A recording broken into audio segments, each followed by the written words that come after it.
The following is a world-class Bullshitters exclusive.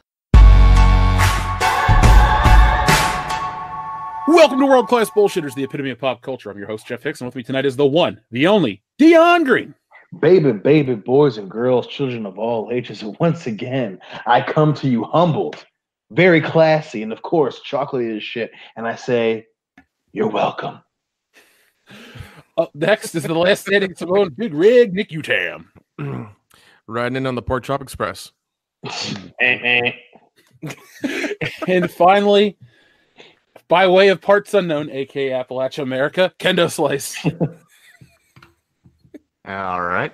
There we go. So, folks, this is episode 161 of World Class Bullshitters. So, Dion, last week, obviously, because of math and basic sequences, it was 160. It was a nice round number. But this week is the show that can't be missed because we have a whole lot of stuff to talk about, mainly our Captain Marvel video. So if you're out there watching this right now and you're a new listener, welcome to the channel. We've got 4,000 of them since Monday. So we're kind of on a good roll. So welcome to everybody that's new. And we had this Captain Marvel video that's kind of a hit. It's about 500,000 views in 2 days. I'm kind of blown away. A lot of people are blown away. And it looks like we're getting closer and closer to that 100,000 subscriber special, guys. I can taste it, baby. I know, I can too. And if you're out there wondering what our 100,000 subscriber special is, we've decided we'll figure out the exact date. We're going to try to marathon live stream every MCU flick up to the Avengers Endgame. So it sounds dumb, and it is, but we're going to make it happen because people would love to be involved with that. And so it's not just going to be the four of us for 43 hours doing it. We're going to be calling on you, the fans, the patrons, the members of the Fandom Menace. We might call up Odin's movie blog, or we might ask Jeremy or Ethan to help out with a movie or something like that. We're going to make it happen the closer we get. But let's get to 100,000 subscribers. So currently we're at what? Almost 93, right? Yep. So we'll be there soon, folks. So see it Star Wars Celebration with 100,000 subscribers, and we'll talk then. We'll definitely have that Avengers movie marathon in the can by then. So we got to thank our newest patrons, and we got a couple this week. We'll talk about the one guy who, I don't know if he's real or not, but I still appreciate him all the same. So first up, we have over on Patreon, we have our friend Andrew. Thank you very much for joining the highest tier of Patreon. We also have Tony. And then we also have a guy by the name of Harry Balls. So Damn, that's the most recent member of One Direction. He's my favorite one. so Harry Balls, if you're a troll, if you're real, if you're fake, thank you for the buck, and I hope you enjoy World Class Bullshitters Patreon content. Yeah. So just a heads up to get some housekeeping out of the way. Over on Patreon, you guys will not be getting after hours tonight because Kendo will be leaving tonight's show early. Dion's out of town for a family event, and we don't want to just not be able to give you the full thing. So on Saturday, we're going to have a recording session to do some bonus stuff, and we'll give you guys some bonus content on Saturday. But just a heads up for those out there who are going to be waiting for after hours, not this week because, life has hit everybody really quickly, but we'll be back on schedule next week. So now, guys, let's start off with the question of the week. Wow, we had a whole bunch of super chats rolling. Goddamn, yeah. I know. Wow, people are excited about the show. I guess because they're like, you weren't on the High Council and all this other stuff. So everything's fine. I wasn't sick. I just had a family matter to attend to. But nobody in my family's sick. Nobody's dying, and it's not Steve Urkel. So we're all good. But get out of my head, Steve. I do that. I know the show technically debuted in the 80s, but is that one of the most 90s shows that ever lived? Oh, for sure. Yes. Absolutely. Yeah. Yes. It's Black Full House. It is. I mean, Pretty much. It's even blacker Cosby Show. That's true. That's true. To this day, I still call Family Matters a white ass show. I don't care. I don't care how many black people are in it. It's a white ass show. We call it Urkel around here. I never call it Family Matters. I call it Urkel. It's like, oh yeah, Urkel's on. Cool. I love it. And not only did it give birth to one of the most one-hitter quitter actors of the generation, but it also gave birth to one of the best skits from Key and Peele, which I to this day. Oh my god, I remember that one. Holy shit. Yep. It's always been Steve. It's Steve. It's always been Steve. I'm like, holy shit. That explains so many fucking decisions on that show. Do you remember the one where there's the evil Steve Urkel like puppet? Yes, that one was so dumb. When I was a kid, I wanted the Urkel doll. I never got one because in hindsight, it's stupid. Pretty dumb. Yeah. To be fair, it's no dumber than the Pee Wee Herman doll that I had. So, I mean, I guess you put it like that. That's probably a good point. But still, at the same time, at least the Pee Wee Herman doll wasn't like annoying just for annoying sake. Because especially later in the show, like the older Jaleel White guy, she's like, God, I want to hit you repeatedly until you fall asleep. You mean when he became Stefan Urkel? Oh my god! Oh my gosh! And they went to Disney that World, was him trying to get laid. That was him trying to get laid. He's like, listen, guys, I need people don't know who I am unless I put on the glasses and the high waisted pants. I need another persona so I can get some ass.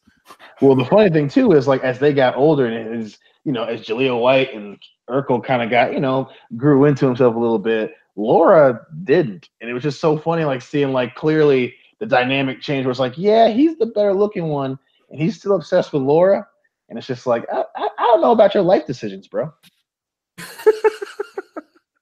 Let's see real quick. Jaleel White's worth $10 million, so he's doing okay financially. Yes. Good for him. Yeah, I know he's tried to come back a couple of times. It's just kind of been sad.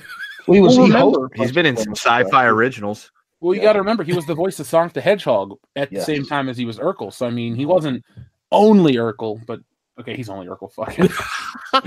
Yeah. Who are you kidding here? I think we can all agree, though, at this point, Reginald Bell Johnson is the true hero of that show. Carl Winslow saved multiple people to Nakatomi Plaza. He did. Also, he right. he was there to help the Ghostbusters out. Yeah, he got him out of jail. He sure was. Yes. Mm-hmm. Yep. He also drove Crocodile Dundee around New York. He That's did. true. That's He true. did. He did. Oh, The 80s. I love Reginald Bell Johnson. That'd be somebody I'd love to interview for the channel. He'd be awesome. Behind every 80s hero is a Reginald Vell Johnson. I'm an actor, Gene. I've done more coke than you, way, motherfucker. So before we start talking about the Captain Marvel crisis, aka the title of this video, I have a question for everyone out there. This is the question of the week, and we want you to make us laugh with your answer. So, with the recent announcement, guys, we were talking about this off air, of Chris Hemsworth playing Hulk Hogan, which is fucking real. I cannot fucking wait to see him with the mustache and the hair and the voice. Dude, you know the minute that the teaser trailer drops, it's going to be hilarious. Everyone's going to give him shit immediately. I'm putting this out there. That is my most anticipated film of all time. Oh yeah, for the right reasons. Oh yeah, dude. Man, like that's a movie I'm going to go see late at night and get real drunk to and sneak in some Taco Bell and just enjoy that shit.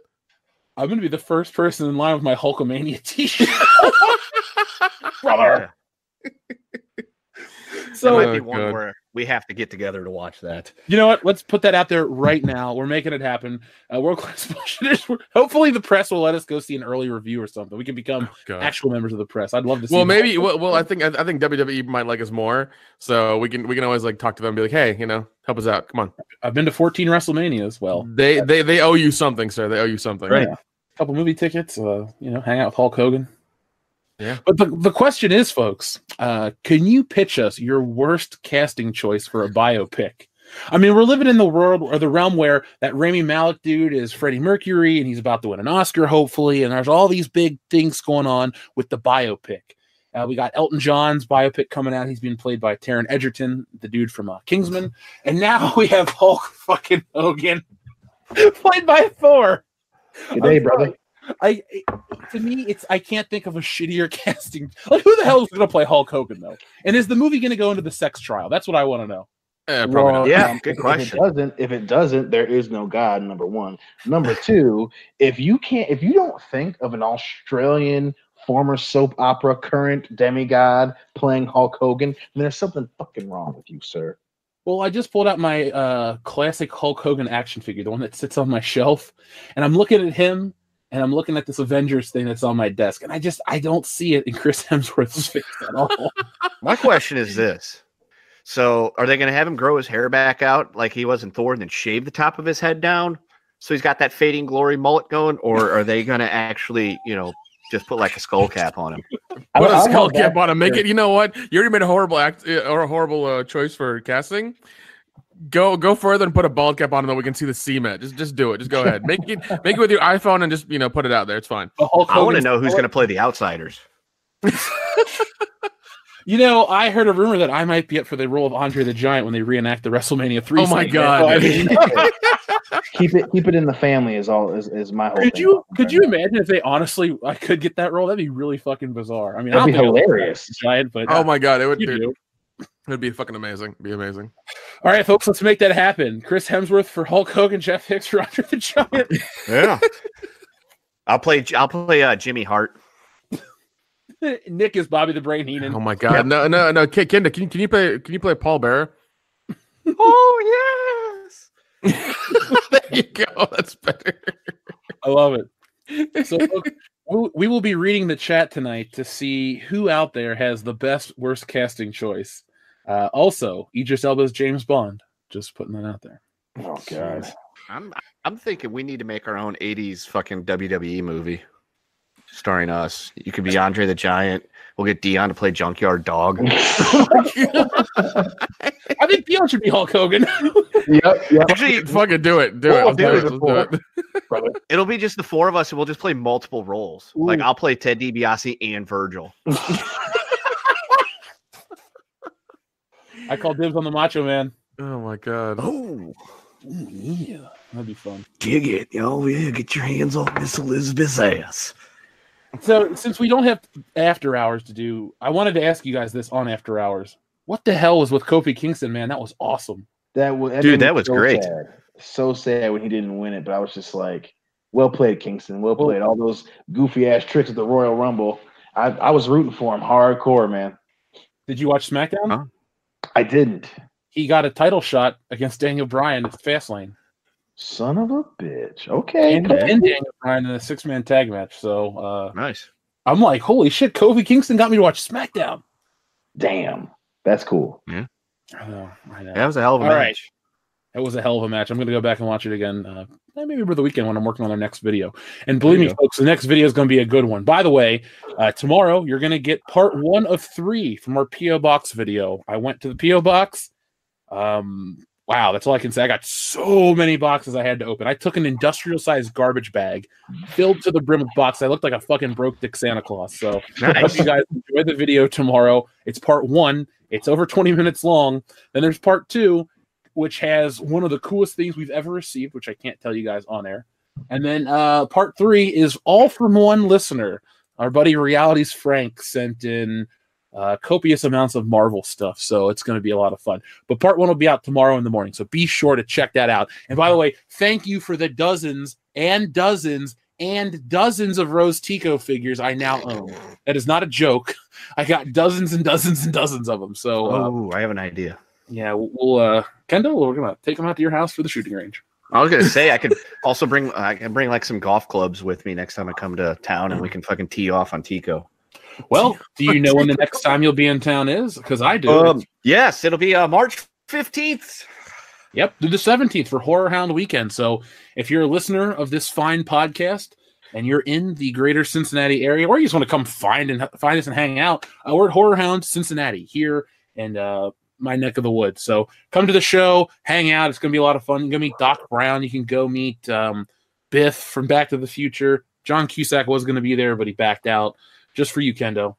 But I'm gonna call Rob Corddry and get him to show up for you. How's that? Don't even joke like that. I fucking love that guy, dude. At this point, I'll fucking take Clark Duke. I knew a girl that looked like Clark Duke. Her last name was Hedgecock. Yeah. Dion. Also, I knew exactly who you were talking about. They had the same hair. Also, if you're coming in, Brian Lape said the first 5 people to get a hold of him can stay at his house. Yeah, I'll give you his address if you just ask me. There'll be a white van outside. Just get in, and Brian Lape will let you sleep on his couch. Oh man. Yep. So just send him a message, or just post him on Facebook and in the group, and say, "Hey, Lape, I want to stay at your house," and he'll let you stay. Yeah, he'll give you beer and energy bars, and yeah, talk about workouts. You look to his daughter scream about Fortnite. Oh my god! He'll scream. He'll tell you how to do your your lats and your delts, and why Gal Gadot is a terrible Wonder Woman. It'll be a fun time. God. Well, speaking of terrible women, let's talk about Captain Marvel. Thank you for that. That tee off right there. So this Captain Marvel situation is quite interesting. Now we put out a video on Tuesday, and if you need to hear a nice recap, go back and watch it. Almost 500,000 people have in 2 days, and yeah, I'm kind of rubbing it into Jeremy's face. He knows. He keeps getting screenshots. Do it. He keeps going, Jesus, dude. But Jeremy's got something big coming soon, and you guys are gonna love that one. It's the funnest thing reading the Twitter between you guys. Like it really is. I don't write anything. I just read what's going on, and I'm just like, God damn, dude. Oh, Get the popcorn. Yeah, I need that. It is. Sometimes it's like that, and I'm just like, shit. No, but yeah, he's awesome. We're all good buddies, but I just love to kind of be like, hey, man, with your 120,000 subscribers, all these video views. No. Anyway, I digress. Back to Captain Marvel. I'm trying to avoid talking about it because it's a depressing situation, because every day we keep finding out more and more stupid things that Brie Larson has said, and now we've actually heard her try to clarify her situation. Oh, it's about to be good. Yeah, I know. So she basically said, this is a paraphrase, that she's not saying that white dudes or people can't come to the table and have their voices heard. She's just trying to say that there are more spots at the table. And to me, that sounds like PR spin and damage control, because you are attacking people as this actor, the people that want to go watch your movie or wanted to go watch your movie. And you're like, well, these people aren't really needed, and I don't care about their opinions and stuff. And it's just such a dumb thing to do. Like, I don't hear Robert Downey Jr. calling out, oh, well, you're an alcoholic. Don't see my fucking movie. That's stupid. He's too busy actually doing good stuff for like children and things. Yeah, giving bionic arms and shit. Yeah. Well, that happened with the Alita movie. Yep. They actually gave a kid. Jeff covered it on his video, but and I said this originally when this came out, and again, even objectively taking out her bullshit, I would, again, I'm not surprised at all. I wouldn't be surprised at all if Marvel and specifically the production team behind Captain Marvel, like, hey, the movie says to come out. Shut up. You have a contract. We have a policy on social media interaction. Shut up and do your job. And then after the movie's out, after that, that period between the movie being released and all your media obligations, you can go on rants about all this shit. But until then, be quiet and just get people to come see our movie so you can have a job and do a sequel afterwards. And I wouldn't be surprised if they fucking told her to shut up. So, and again, she's so unlikable. She is probably, she's too stupid to understand the importance of that. But even if you're trying to make a point, again, you want to ask anyone at Marvel. They might not like a lot of people that fucking come to their movies, but they like the fucking money that they bring when they pay for the fucking tickets. So again, Brie Larson loves to try to sit on this high horse. And again, I understand someone wanting to be idealistic, but you have a job, and your job is to get people to pay money to see you pretend to be something. So shut up, wait till after the movie's done, and then go on your crusade so you can get fired and they can replace you in the fucking sequel they decided to do. Well, another thing too is like, you talk about this idea where she would be quiet, wait till the movie's out. They got 4 weeks till Avengers. I think she should just be quiet for the rest of the year, maybe forever. Like, go live your life, Brie Larson. But I don't, as a Marvel movie or Star Wars, just basic entertainment that's meant to be fun and escapist, why all of a sudden are these movies now used as a platform to promote a very small minority views of the world? Because go ahead. Oh, because because they can be used as a platform, because Marvel's been doing it for 10 years and people are all about it now, so that's why they're doing it. It's dumb. It's entirely dumb, because as we've said before, and across the other couple channels that we're friends with, get woke, go broke, and it's just not a good business model at all. It just doesn't prove to work. It's not a good thing. It's called being a smug asshole. Well, not only that, but the serious side of it is, hey, again, people who want to be idealistic and be activists, again, that's all good. But one of the reasons why so many fucking movies and TV shows and studios that do this ham-fisted attempt to force a message down your throat is because it's a very simplistic view of whatever issue that they're bringing forth, right? So whatever. Now she's saying, oh well, it's this whole industry, it's all, older white dudes who are racist and sexist. And it's like, first off, no, it isn't. One, you're pretending to be a comic book character. where comic books for the longest time were progressive as fuck, number one. Number two, the people who, again, read comic books, the vast majority of them don't think like that. So you pigeonhole, oh, well, people who just review movies are all, so if they were fucking sexist and misogynist, dummy, they wouldn't go see your fucking movie. So she has this very simplistic view of what movie critics and what movie fans do, when, again, we say all the time on this show, they have no idea what the real world is like anymore. You know, she's nominated for an Oscar, and all of a sudden she's the moral authority on people who go see movies. It's like, hey, they pay money to see what you do. They don't do the shit for free. Neither does she.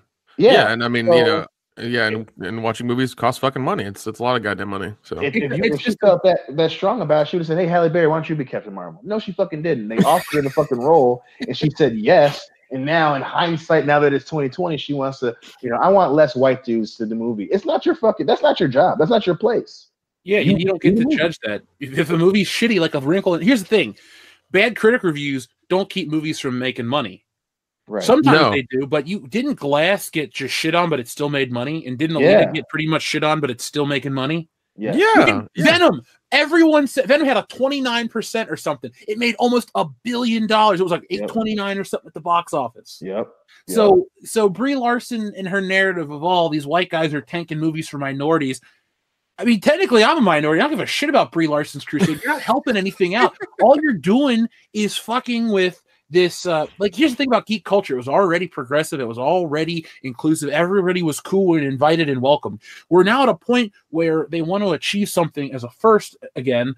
So they're just trying to tear it apart and reform it. And Brie Larson's attitude just pisses people off. And I've seen men and I've seen women in like non-political Facebook things. I talk about it in the video. Like the Fandango ticket app on Facebook has a page like get Captain Marvel tickets. And there's people from every walk of life that are going, I don't really like what Brie Larson's saying. I'm not going to see this. And then the one guy's like, on this date, my wife and I are going to go watch Aliens and blah, blah, blah. They're to support a real female icon and all these things. So, I mean, this isn't just like with the Star Wars thing last year and now, still to this day, believe me, we'll talk about it more later in the week. They're always trying to say small vocal minority, internet trolls, this, that, and the other. But that's a big percentage of people that don't buy your product, and you don't want to turn them off. These people, the small minority of people that write articles and do these things that want to say, there's no sentiment against this movie, or there's, Star Wars isn't a great place. Well, then you just look around and you see why, Captain Marvel figures are on clearance already. And it's not just like a one-time thing. I had a bunch of people reach out to me. Target and Walmart, different parts of the country, have Captain Marvel stuff clearanced out already. So that's interesting already enough for me. But it's just bad business, man. Like, I know, Dion, you always have the most level-headed approach of it. Right. When we're on the show, but even you are like, this is stupid, Brie Larson. Well, and again, like, and again, this is me blowing smoke up my own ass here, but to be objective is always best, right? Because you can see both sides of the argument, and it's always when people, again, have this narrow-minded view of the world where you miss everything in the surrounding picture, and it's just again. To keep it very simple, everyone has that friend that gave themselves a fucking nickname in high school or in college, and it made them look like a fucking idiot. And here's Brie Larson, and in a lot of cases, Marvel, she's a hero and an icon, and you can't spell hero without her, and she's a badass, and she's super powerful. And I keep screaming into the fucking ether, motherfuckers, the movie hasn't come out yet. You can't give yourself a nickname. You look stupid. And again, the movie may be great, but you look stupid. And it drives me insane. Like, and again, I would there are much shittier people I'd rather hang out than Brie Larson right now. But it's just like, you think you're bulletproof right now. And again, the movie, you have obligations. You have a job that you have to do, and you're butt fucking your own employer trying to be unlikable for the sake of altruism. And that never, ever turns out to be a moneymaker. Not one person who's a martyr makes money being a martyr until well after. That's if they're right. Well, Dion, I think Black Panther has emboldened a lot of this. Yes. We talked last year before the movie. Black Panther had been out a year at this point, or a year ago it had already been out. But we talked about it going in. how the media was all making Black Panther out to be this, but it was still a heavy-handed film. Even you saed that right away. You're like, yeah, there are some things that were heavy-handed, but it was still a decent movie. And we've ranked all the Marvel flicks. What is that? Pretty low on the list, right, Kendo? It was in the middle. It was in the middle. Okay, so I think we all gave it like a 7. Yeah, it wasn't. Yeah, well, it wasn't bad, but I mean, even then, even people kept calling Aquaman heavy-handed with like the environmental stuff. I was like, they mentioned it like maybe twice. I thought that movie was excellent. And that was a lot of fun. It was so much fun. Like I that's probably gonna be the first comic movie I buy on Blu-ray in a long time. It deserves my money. I will pay full price for that movie. Oh yeah. I enjoyed it that much. I really thought Aquaman was fun, and that's coming from a guy who thought Aquaman was a lame character. But to be fair, I did read the Jeff Johns stuff.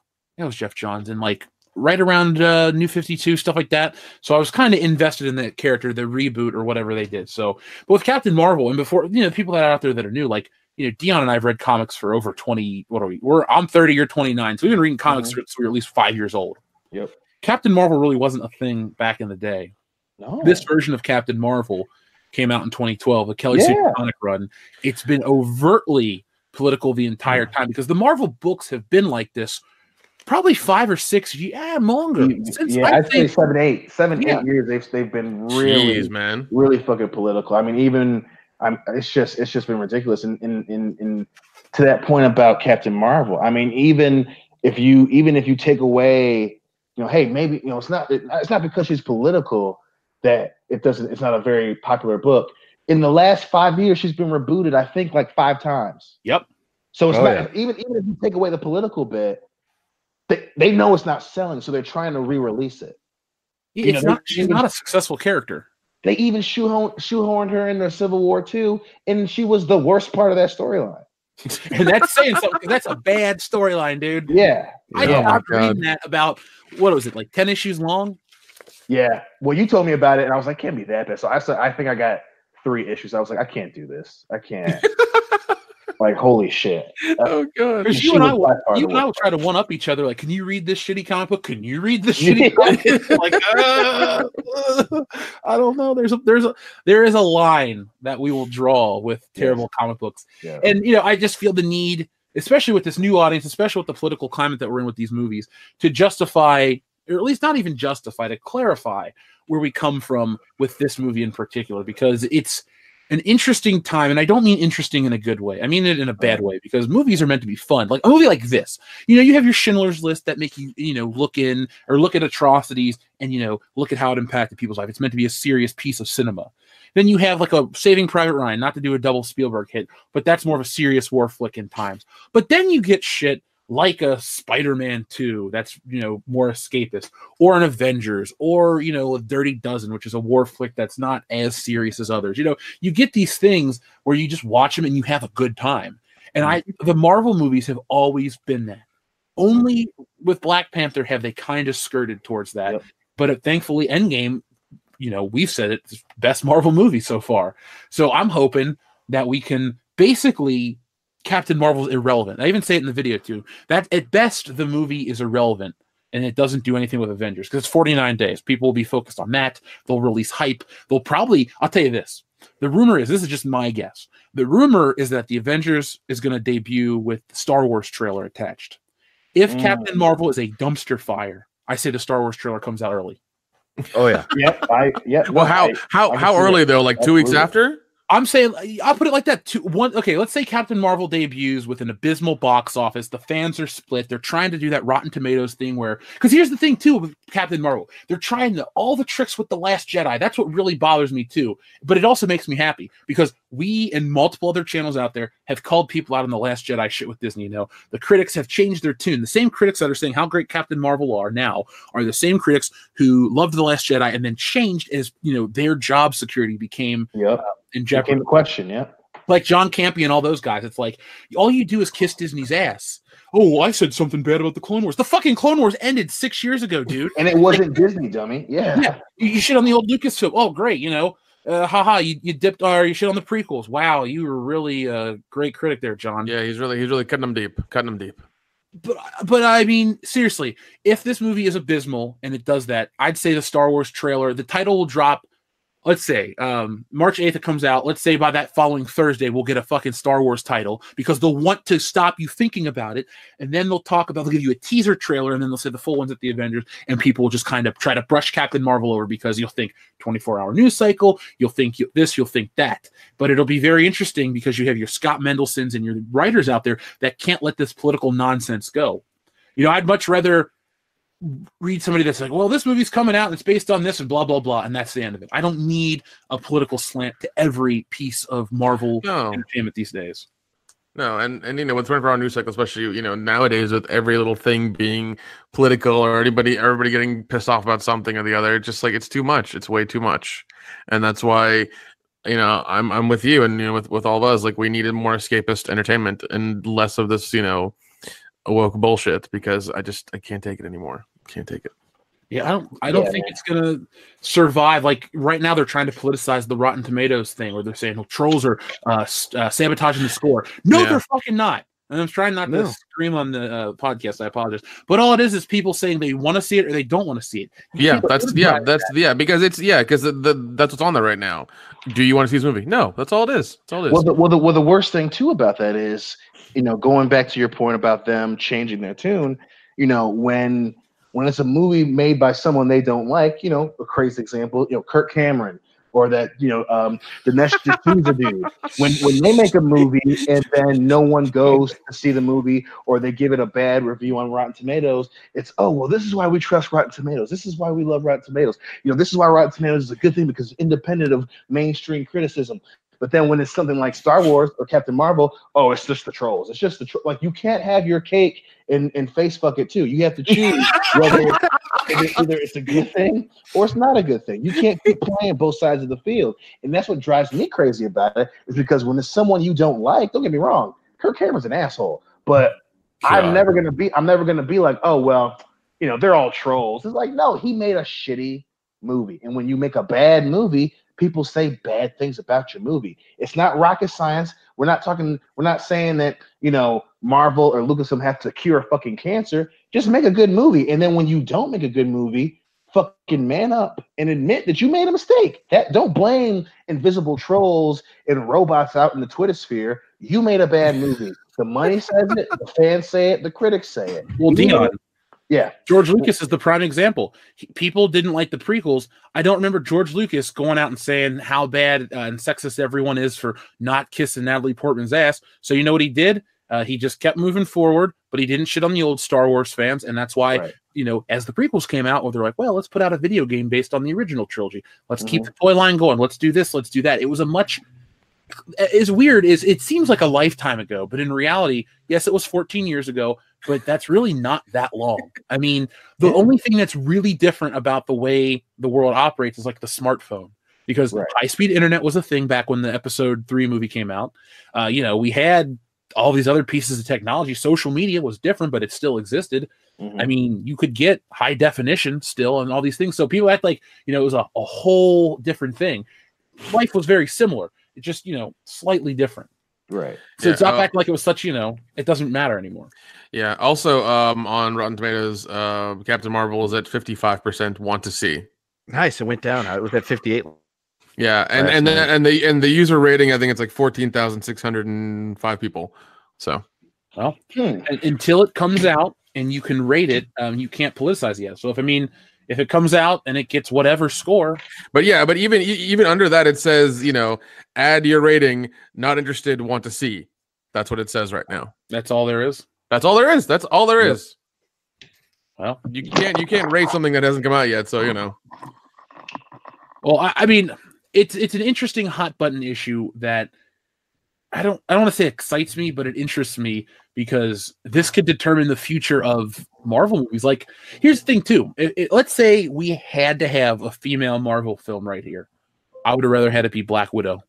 It could have been, dude, imagine a Black Widow flick that took place post Avengers or Infinity War, and it dealt with it was like a tie-in to the next Avengers movie. That'd be kick-ass. Not everything needs to be an origin story. I think we're past origin stories. Hell, no, we are. We're way past that. Look, Aquaman was technically an origin story, but it was also a sequel to the Justice League. Right. Yep. I mean, this whole origin back to formula shit. It worked in Spider-Man in 2002. It's 2019. Well, even then, Aquaman did the origin thing. They did it in a different way, which I really liked. So, well, and again, playing off of that whole, to beat a very deserved horse to death here, there's a reason they made that decision, right? They're not going with Black Widow. They're not going with Scarlet Witch. Hell, they're not even going, with what's her name, the best friend from fucking Black Panther. They're going with a new, a character that's kind of, wishy-washy, not too violent, blonde, what they think is attractive. They're not going with the assassin who kills people and beats the people to death. They're not going with a former redheaded terrorist who is banging a robot. They're not doing that for a specific fucking reason. Okay, and that's what drives me crazy about it. Again, looking at it objectively, why did they give one of them a movie? Because hey, I get it. Hey, it's a plot point as well. Nick Fury had another agent in the wind. I understand all that, but they're going with fucking Captain Marvel for a reason, yo.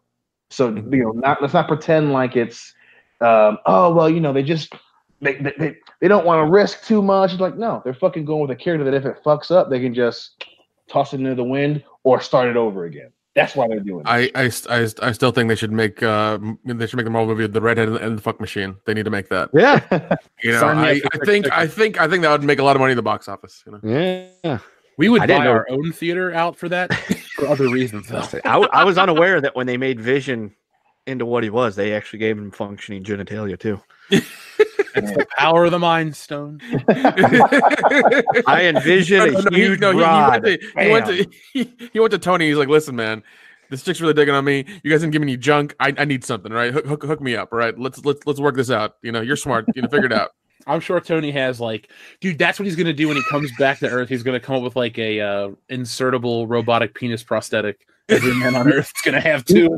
He's just been fucking Nebula in the ship for the entire trip back. He's just like, I've got so much robot jizz on my junk right now. I've got a new plan, guys. Follow along. Keep close. fuck weapons, sex industry. That's how we Robo from Dark Enterprise. Dead or alive, you're coming with me. Whoa, Tony, what the fuck, dude? Well, Dion, since you brought up a crappy RoboCop reference, did you love that RoboCop KFC commercial? Oh my god, they were so beautiful. much fun. It was beautiful. Yeah. Beautiful, delicious. Does it make you guys want to eat there? Because it doesn't make you want to eat there anymore. It makes me wish that the Double Down was back, but other than that, nah. I found a picture of you eating the Double Down the other day. You look so happy. It was so good, and I remember I can almost taste diabetes, and it was just a great time. Yeah. Okay, Phil. Yeah. After you double down at KFC, you're gonna fucking triple down on your toilet. That's my experience. Or a triple bypass. That too. Jeez. So, Kenda, how much time do you have left before you got to cut out? Gotta go return some videotapes in about 20 or so minutes. Okay, we're gonna talk about the next topic then before we jump into our super chats, because I want to talk to you about, well, everybody, Ghostbusters and what they're gonna do. Jason Reitman saying that they're gonna return Ghostbusters 3 back to the fans. People are trying to again turn this and politicize it by saying, "Oh, it's a slap in the face of the women that were the Ghostbusters and this and that." God. I know. Look at dude. I don't make up this shit. No, I am in no way saying that and giving you any sort of animosity. I'm doing that towards the fucking morons who don't know what the fuck is going on. Well, I mean, that stuff generates clicks, but it also hurts. It hurts my brain is what it does. For starters, the women's Ghostbuster was a slap in the face to the fans. Yes, it was. So we're just slapping back because it was disingenuous and had an agenda, and it was shitty. Yeah, there's also that. God, that movie sucked. It was so unfunny. Yeah, it just and again, this is of course on the heels of Miss Jones' little sloppy ass tweet when that's something that Trump would do. It's just like, what? So now they're pissed now because again, your movie lost money. It ain't got shit to do with that. No matter how you feel about it, your movie lost money. So it's even if you can't objectively look at something, you cost your employer millions of fucking dollars. Now you expect them to sit and eat that on the basis of altruism and doing the right thing and being historically on the right side. But again, that $70 million they lost, they're gonna need that shit back, homie. And they know not to ask you to help. Yeah. Yeah, they know what happened the last time they tried that. Head fucked up. Exactly. They hired your dumbasses and they made the mistake of getting Fall Out Boy to do a fucking music. Oh god, dude, don't! I almost completely forgot about that. Thanks. That's Well, now You're it's now welcome. we're going to send you the music video so you can watch it forever. Oh, fuck off, dude. That was so bad. I remember when that came out. I was like, "All right, I'm gonna see a whole." Oh god, it's worse than I expected it to be. It's bad. I'm not afraid. I'm not afraid. Yeah, You should be. But dude, it's so fun now. Oh Yeah. I mean, and like that's how far they went to try to like outdo the original one. They had their own music. They had their fucking own music video by a shitty band, and they were just like, "Oh, women are doing it. We can do it better." It's like obviously you can't. Obviously you can't. That check didn't clear, honey. Yeah, it's like, And again, we say it all the time. No problem with female-led movies. There's so many that we love. But again, you cost your employer millions of dollars. Millions of dollars. They don't give a shit about, we don't want the women of the previous movie. No. They're like, shit, we lost $70 million fucking dollars. We kind of want that shit back. Let's do something actually good and listen to the people who love the thing we tried to remake. Maybe they know what the fuck they want more than we do. Maybe, possibly. I don't know. Leslie, what do you think, honey? no, don't ask that. Don't ask that. No. it's a Cadillac. Well, even then, in the movie, she played the token black chick. Yeah, which I feel in itself is a fucking insult to Winston Zevermore because he didn't play that role. She also played it very stereotypically. She did, and he did not. He did not play it. He was a guy who needed a job. They're like, "Yo, we're hiring you. Come in here." Done. Yeah. That's a big Twinkie. Yeah, they never and never once did they address his race ever. Nope. And they did it so much, but they made her being dumb part of the joke. Well, y'all know this science stuff. I know the city, and it's like, wait, okay. So not only is she the token blackie, not only does she have no real personality as a character, but you have to explain her being there through a shitty joke. But you're being fucked over by this new thing that they're doing. You're being fucked over, not the motherfuckers who wrote you in a stupid part. Okay, got it. Thanks, Leslie. Thanks for and like you couldn't talk about that and be like, hey, how about you guys not write me like the token black chick? How about we not do that? No, you couldn't talk up about that. Nope, couldn't do that. But you'll complain about this. Yep. Which is hilarious. Fucking hilarious. It's a Cadillac. Like you thought that was okay. You read that and you were go, okay, no, I'm in for this. Let's do it. No, what she saw was the fucking zeros at that check, and she's like, all right, I'll do whatever. It's fine. Mm-hmm. Mm-hmm. Yeah. Like you can't be righteous and take the money at the same time. Like one or the other, Leslie. Come on now. Yeah, it was. Oh, look how much they're going to pay me. Oh, and there's going to be more movies and the cartoons, and this is going to be great. It's going to be a huge franchise because we're so powerful and it's going to be so successful. No, it was none of those things. Which is what they fucking deserved. Again, let me reiterate here, there, folks, in case anyone jumps on you guys out there in the world. And, no, they fucking it's the racist and the sexist trolls. They lost $70 million.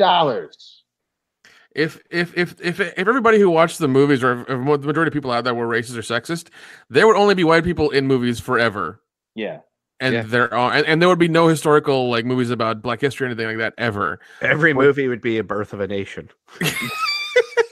Yeah, exactly. Only movie that would be playing ever. Yep. So and Alex Jones would have an Oscar. That's true. He'd have an Oscar. He'd have his own production company. He'd make 5 movies a year, and they'd all make money. But we don't live in that timeline, thank God. So we have diversity already in movies that already exist. We don't need a Hollywood to tell us that there needs to be diversity or to inject it into movies because it's already there. Yep. So you're welcome. Yeah. I mean, if you look at some of the highest grossing movies of all time, They may have like a white dude in the lead, but not all of them. Like Fast Furious #7. That's not a white cast. No. Nope.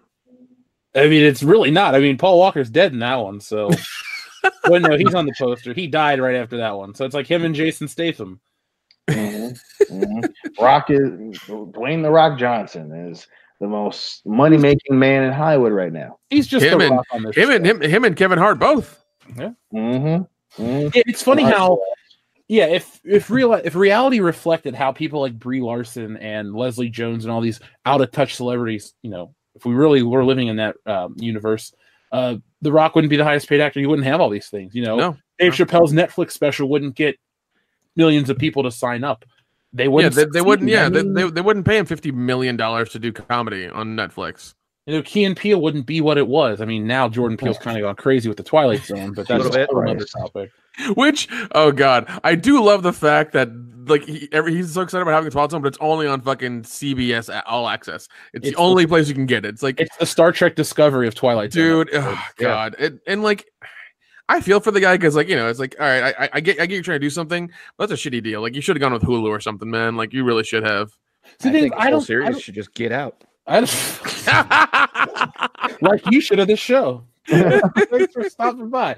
No, I think he bought into his own hype. A lot of actors do that, and he's one of them. And the part people say, "Oh, you just don't like him." I love Key and Peele. Dion and I have watched most episodes together, cracking up. We'll be drinking. You'll put on the goddamn that's Outcast one. Yes, you love that one so much. No, god, I do love the football names. Holy shit, dude! I will go back and I watch those occasionally. Oh my god! And then Aaron. I was like, yeah, you don't man, God, yeah. And then they actually got Aaron Rodgers on the show. Yeah. Aaron Rodgers, Cal. Yeah, it's oh my god, it's because like they quit after 5 seasons and it was wonderful. I was like, man, they had a damn good run. Yeah, and again, we're not saying that racism and misogyny and all that shit doesn't exist. Hey, we've experienced it in our own lives. Like we're not saying that at all, especially coming from a crazy ass place like Hollywood. But again, if that's your goal, how the fuck are you gonna get your goal or win the day by pissing everyone off all around you with a narrow-minded view of the world? That shit doesn't work. It doesn't work. Yeah. And once again, I mean, if you look to Hollywood to make a fucking change, really, that cesspool of a place, you want them to make a change? Come on now. Yeah, it's been a really interesting 2.5 years. So we'll see what else happens with Captain Marvel. It's just funny because I keep seeing it. People are just like, oh yeah, Hollywood's making a change. Like they're taking the moral high ground. It's like they are. Really? They're a business. They're just lying to you. Yeah, exactly. It's a fucking business. Money comes first. Everything else is a hard second. Yeah. Mm-hmm. If that. Oh yeah, if that. Yeah. So I mean, the next couple of weeks, man. It's funny how it all comes back to Ghostbusters. Realistically, and to say one more thing, if anybody doesn't want to support this movie, it's very simple. Don't give them your fucking money. It's that easy. Just don't do it. I mean, I'm still not like on board 100% with Ghostbusters 3 since it's got like I like Stranger Things, but I'm over Stranger Things. Ghostbusters and Stranger Things. I don't know, man. I'm a huge Goonies fan. I'm gonna see how it goes. Dude, I love the Goonies as much as you. That's why I like the new remake of It and all kinds of other movies. Like, dude, I even like the Monster Squad, and we clearly know that's the Kmart equivalent of the Goonies, okay? Sloth loves Chunk is great. The Wolfman's got Nards. I still, questionable decision. Yeah.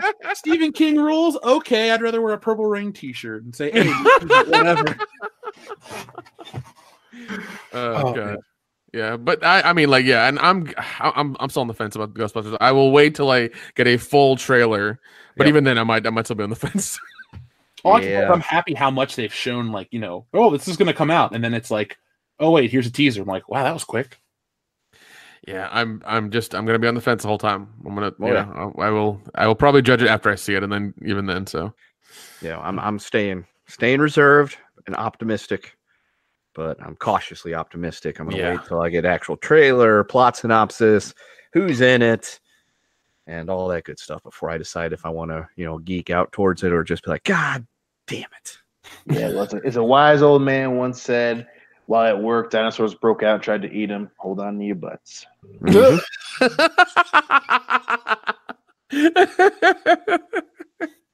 Wait, why wasn't he in Jurassic Park 2? He only lost an arm.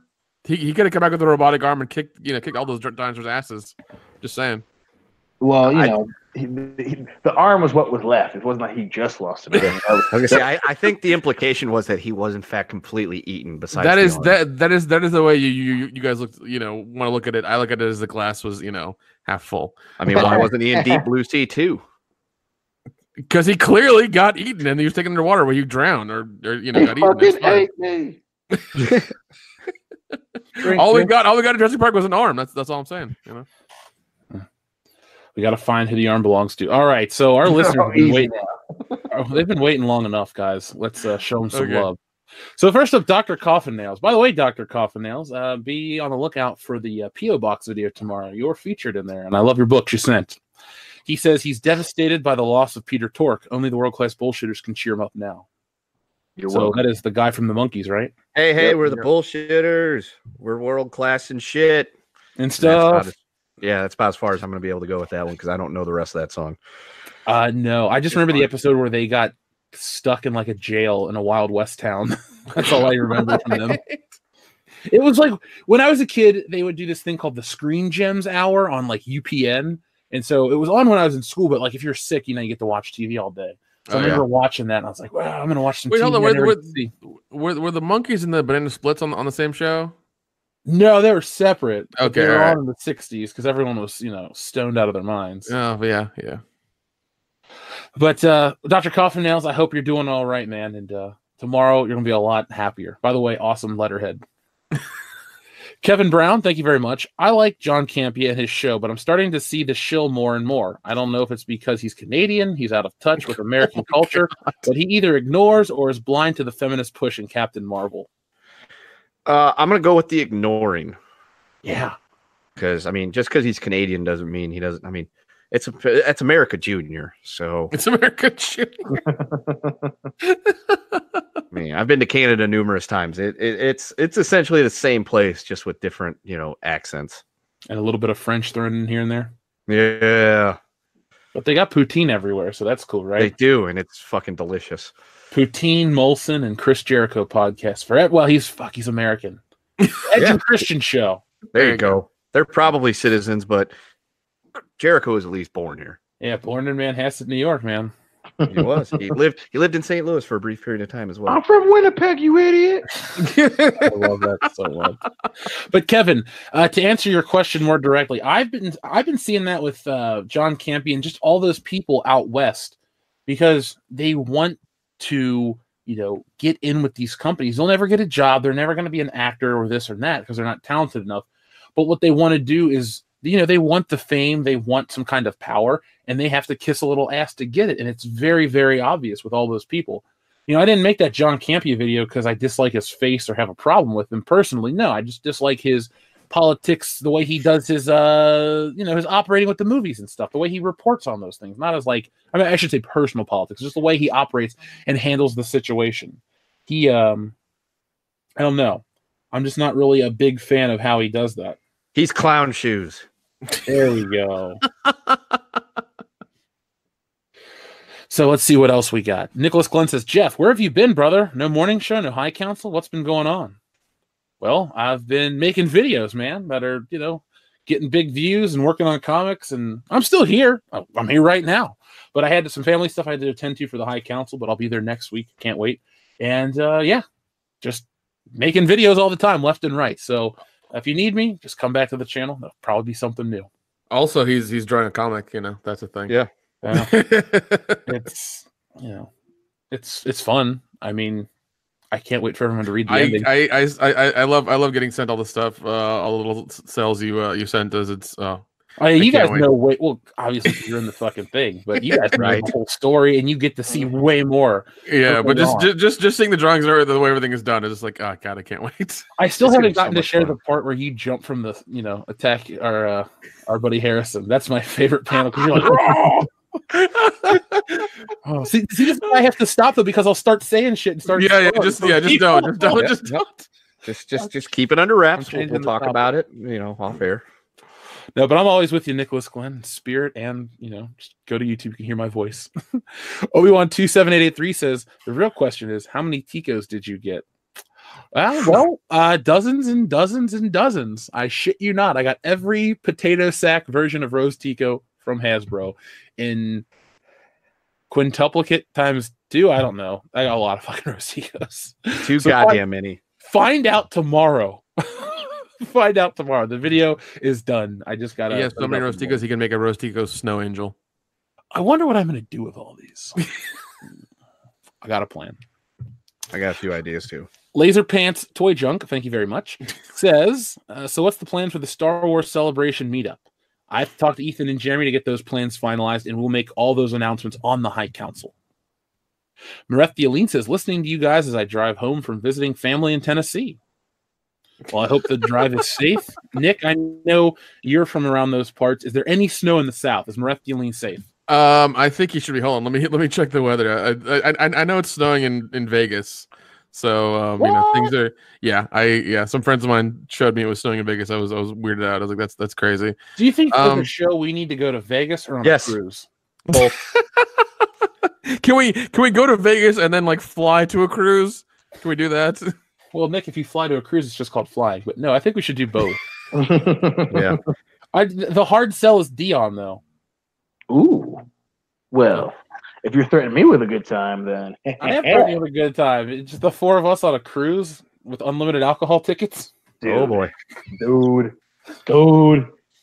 drinking bread for 4 days straight. Dude, imagine doing a live stream, just going through Vegas and stuff. That'd be awesome. It'd just be this lower class bullshit. Always bet on black. I saw that movie twice. It was a good one. You know, the Wesley Snipes has a Twitter account. It's actually not that bad. World class bullshitters. All this shit. New Jack City. Chris Rock. My dick's hard. What? Here's $50. Park my truck. Today, long time no listen to says or haven't heard from says, hey brother, I'm still around. Don't worry. LOL. I've been hurting for fun, so I haven't been able to hit the super chats much. Loving the videos. Keep it up. Also, really love the monologue videos. Well, Tanae, thank you very much. I'm glad that you're still out there listening to World Class Bullshitters. We've been putting out a lot of content this year. I know the live streams have kind of slowed down a bit, but we are putting out those videos, and I enjoy those. When I make the Captain Marvel or the Star Wars or other videos like that, I genuinely take a lot of pleasure in making them. So I'm glad people watch them. That's part of the reason why we're talking about, 500,000 views. It's not really just like a bragging thing, but it's nice to do something so fun and get, rewarded by it. So thank you very much, Tanae, and I'm glad you're back. Logan Michael says, who won Toy Fair? NECA won Toy Fair because of the Halloween 2 Ultimate Michael Myers and the Retro Cloth Halloween 3 3-pack. Also, Funko Pops are gay. I spent so much money on that stuff. Oh my god. I will tell you, Logan Michael, we'll talk about it at great length in just a second. I think Hasbro won Toy Fair because not only did they show a couple decent Star Wars things that we're going to talk about in a video that furthers the thing we've been talking about for months and years, but the Marvel Legends line is now reaching a point where I'm like, where can I buy everything right now? We saw a Magneto 3-pack with Scarlet Witch and Quicksilver. We saw a Hulk and Wolverine 2-pack first appearance. They had the Juggernaut versus Colossus. Alex Ross, Iron Man, Captain America, and a classic Thor. There are so many damn Marvel Legends figures. I'm just like, here, take my money. Can I please get these right now? And it's like, oh, they'll be out in July. I'm like, fuck. So that is, I think Hasbro won. But the Ultimate Michael Myers from Halloween 2 is going to be purchased at some point. Did you see that, Nick? Oh, dude, I've seen all the Mike Myers ones. I want to get like one really good one. So I need a suggestion. That's that would well. I mean, if you want to get one based off the first movie, the Mezco 1/12 collection's nice. But this Ultimate Michael Myers that Logan Michael's talking about looks just like they got the license for the Dick Warlock mask. It looks dead on it, and it comes with a Ben Tramer head. Oh shit! So I don't know. I did. Oh god, I pre-ordered so much shit. I did pre-order the Goonies one as well. I knew it. Chuck and Sloth. I got the They Live one. I did get part 5. Jason with the guy who's not really Jason. I got Roy? that one. Yeah, I got Roy. I was just like, I'm gonna get this because this is ridiculous and I need it. Well, What was the guy's name that we were talking about? The what Travolta? Chip Travolta? Chip Travolta. Yeah, he's the one who was like wanted to give people chocolate bars and shit like that. Yeah, that's who he is. What? We'll talk about that off air, Dion. We'll tell you all about our Chip Travolta episode. I was pissed myself laughing. That was a fun time. It was a fun time. Mexi Man and Cheese, thank you very much. She says that the quartering reported Captain Marvel refunds rejected. Ooh, like for tickets? I gotta look that up real quick. I love the quarterings videos. I just haven't. That'd be interesting too if they're refusing, which I mean isn't entirely surprising. A lot of places don't give refunds for pre-orders, and especially after they released that bullshit about how apparently Captain Marvel's pre-orders beat Wonder Woman's and Aquaman's. I wouldn't be surprised if they weren't doing that. But still, if that's if you're pushing this idea that everyone wants to see it because they want to see the rise of a hero, then you think you'd be ballsy enough to give people refunds if they ask for it. But if not, remember, you can't spell hero without her, but he comes first. That's right. Whoa. Oh, I love that every time. I know, it gets me. Yeah, the quartering put out a video 4 hours ago. Damn, 100,000 views in 4 hours. I'm a little jealous. No refunds for Captain Marvel. I'll have to check that out. Now, at my local cinema, which is AMC, it always says refunds available up until published showtime. So if we have to look into this because this could be relevant, it could not be, but either way, it's entertaining and interesting to find out. So, folks, after you're done with our podcast, check out the quarterings. He's a good dude. Alex sent in $10 with no message, so thank you very much, Alex. Gracias. Dante Reeves says Jussie for prison 2020. We'll talk. We were going to talk about him after hours because that's the weirdest story ever. Yes, it's very strange. Very, very strange. Yeah, like I want to talk about it now, but we won't. We'll save it for later. But damn it, it's the most interesting thing out there right now. Swinging Cod, thank you very much. Is it wrong that Doom Patrol is tempting me to get a DCU subscription? Also, WTF happened to Brendan Fraser? Homie's looking rough.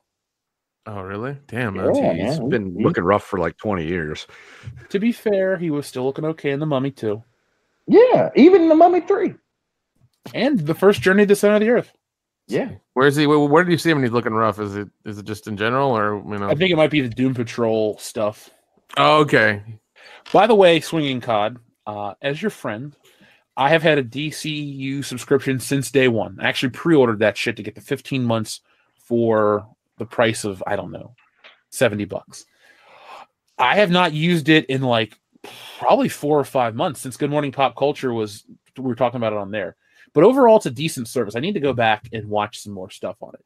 If you get it and you only want to watch stuff exclusively on your phone or computer, you're set. They still, to my knowledge, do not have a PS4 app. If they did, I would watch the DCU app probably daily because I love Super Friends, Justice League Unlimited, Batman, Superman. All those shows are great. I'm a big DC guy, enthusiast, if you will.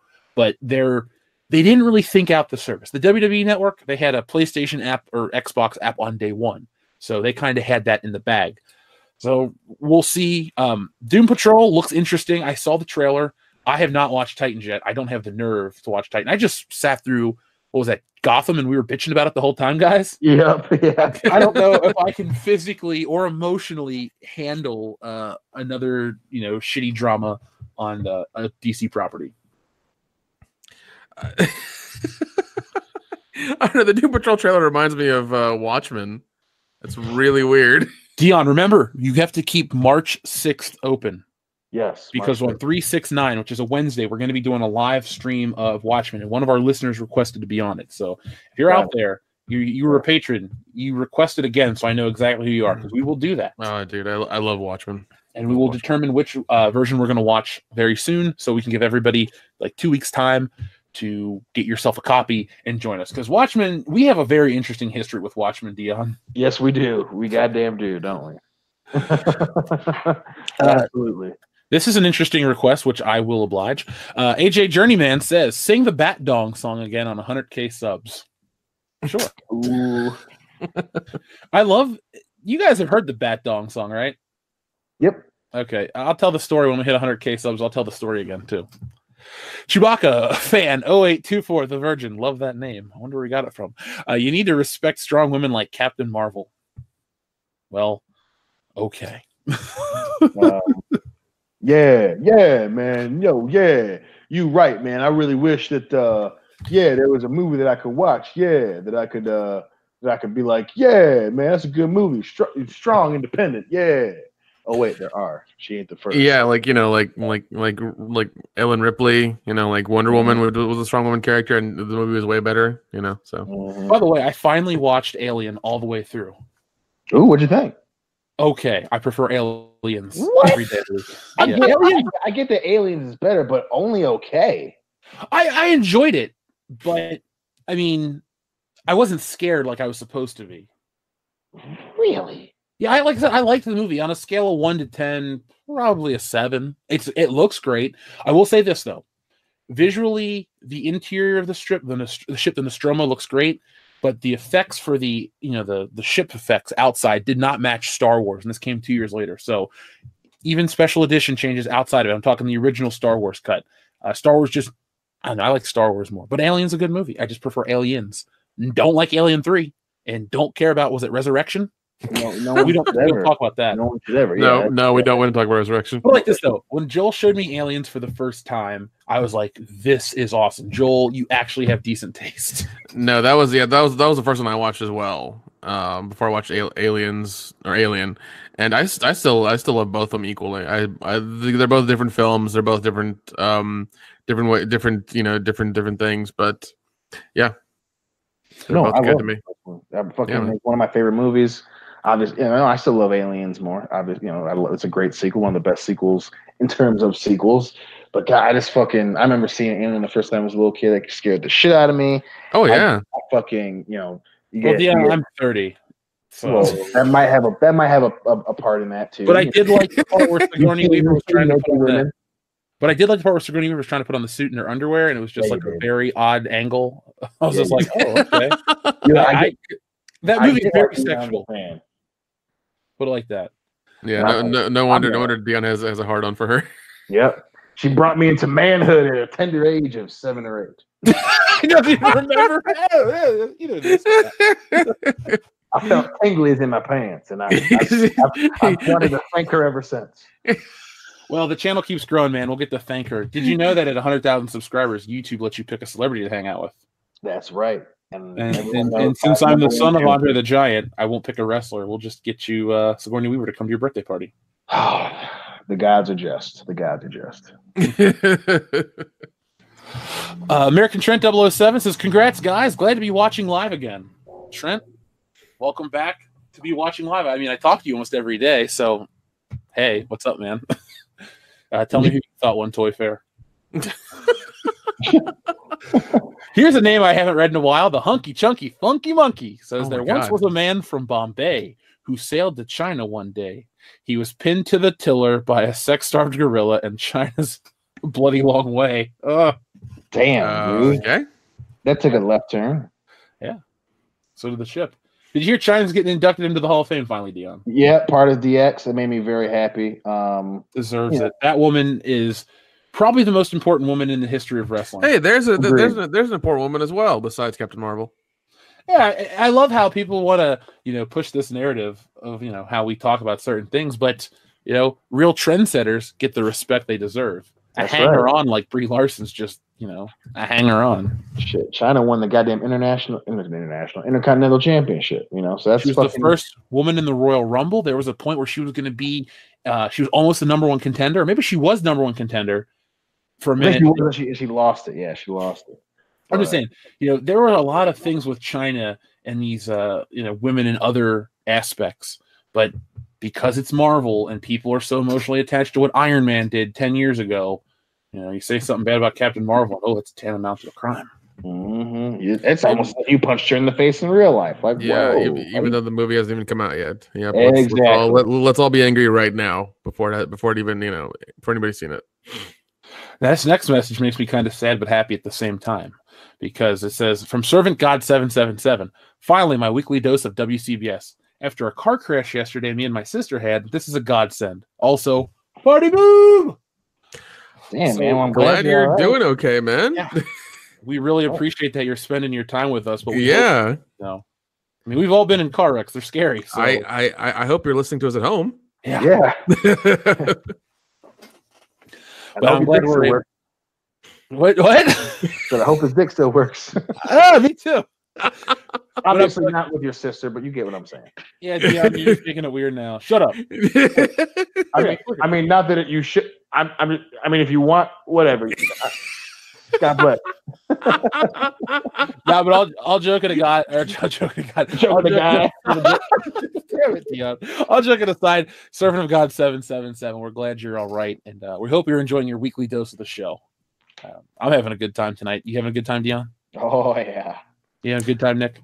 I'm having a great time. I'm actually proud of the content we're putting out. Yeah, I know. I'm glad Kendo's gone. He's probably still listening. He's probably still listening. Honestly, he is. Dude, he is the biggest world class bullshitters mark out there. He loves. He is. Like when he was on the show, he was still a patron, so he didn't miss out on stuff. And then eventually he's like, "Yeah, I'm now on the show. Can I stop being a patron?" I'm like, "Yeah, man. I don't, I appreciate all you've done, but you didn't have to stay." And Keno just commented. He goes, "I am." Of course he is. Vincent Repeat, that's a great screen name.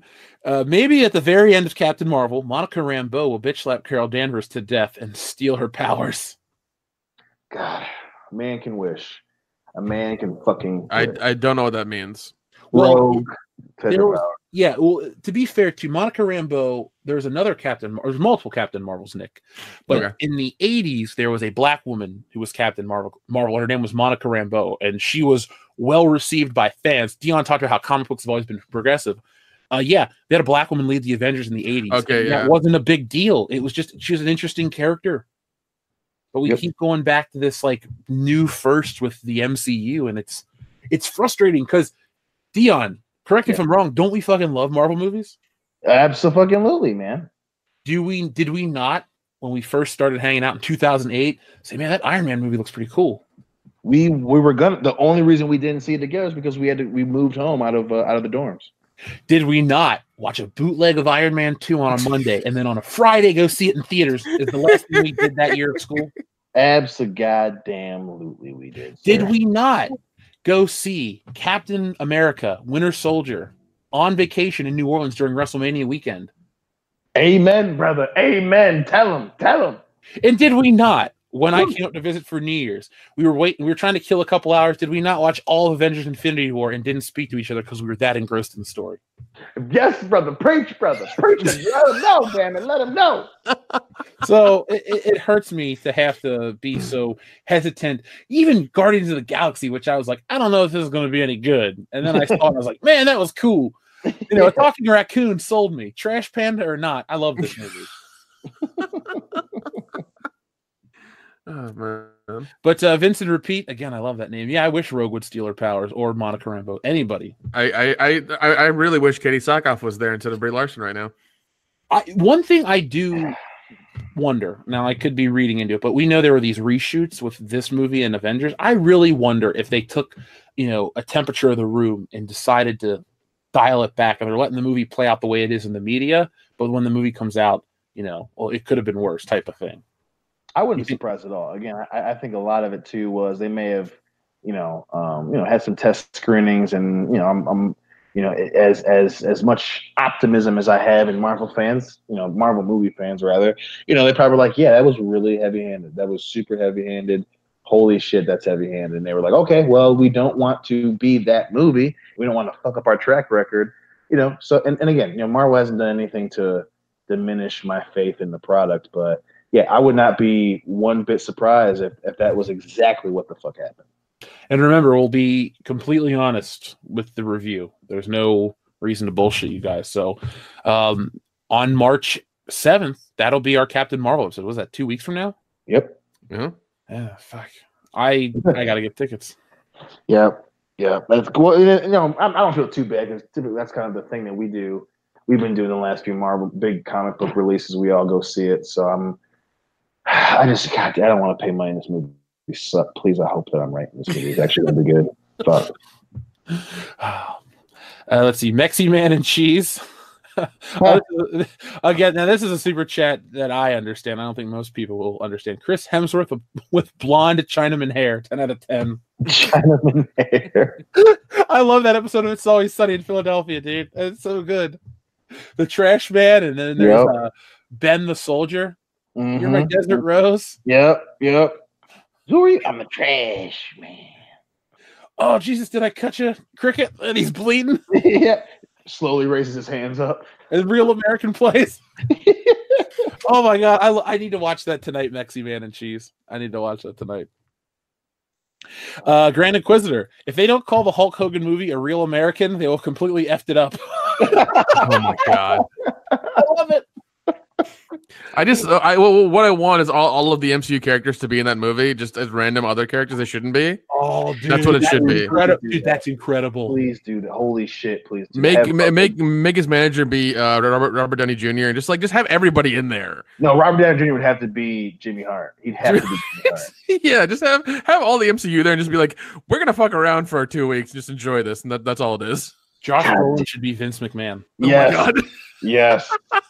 He's very intimidating. Yeah, that would work. Oh my Scarlett God. Johansson is Cyndi Lauper at WrestleMania 1. Give the dude that played Claw to be Roddy Piper. Oh God.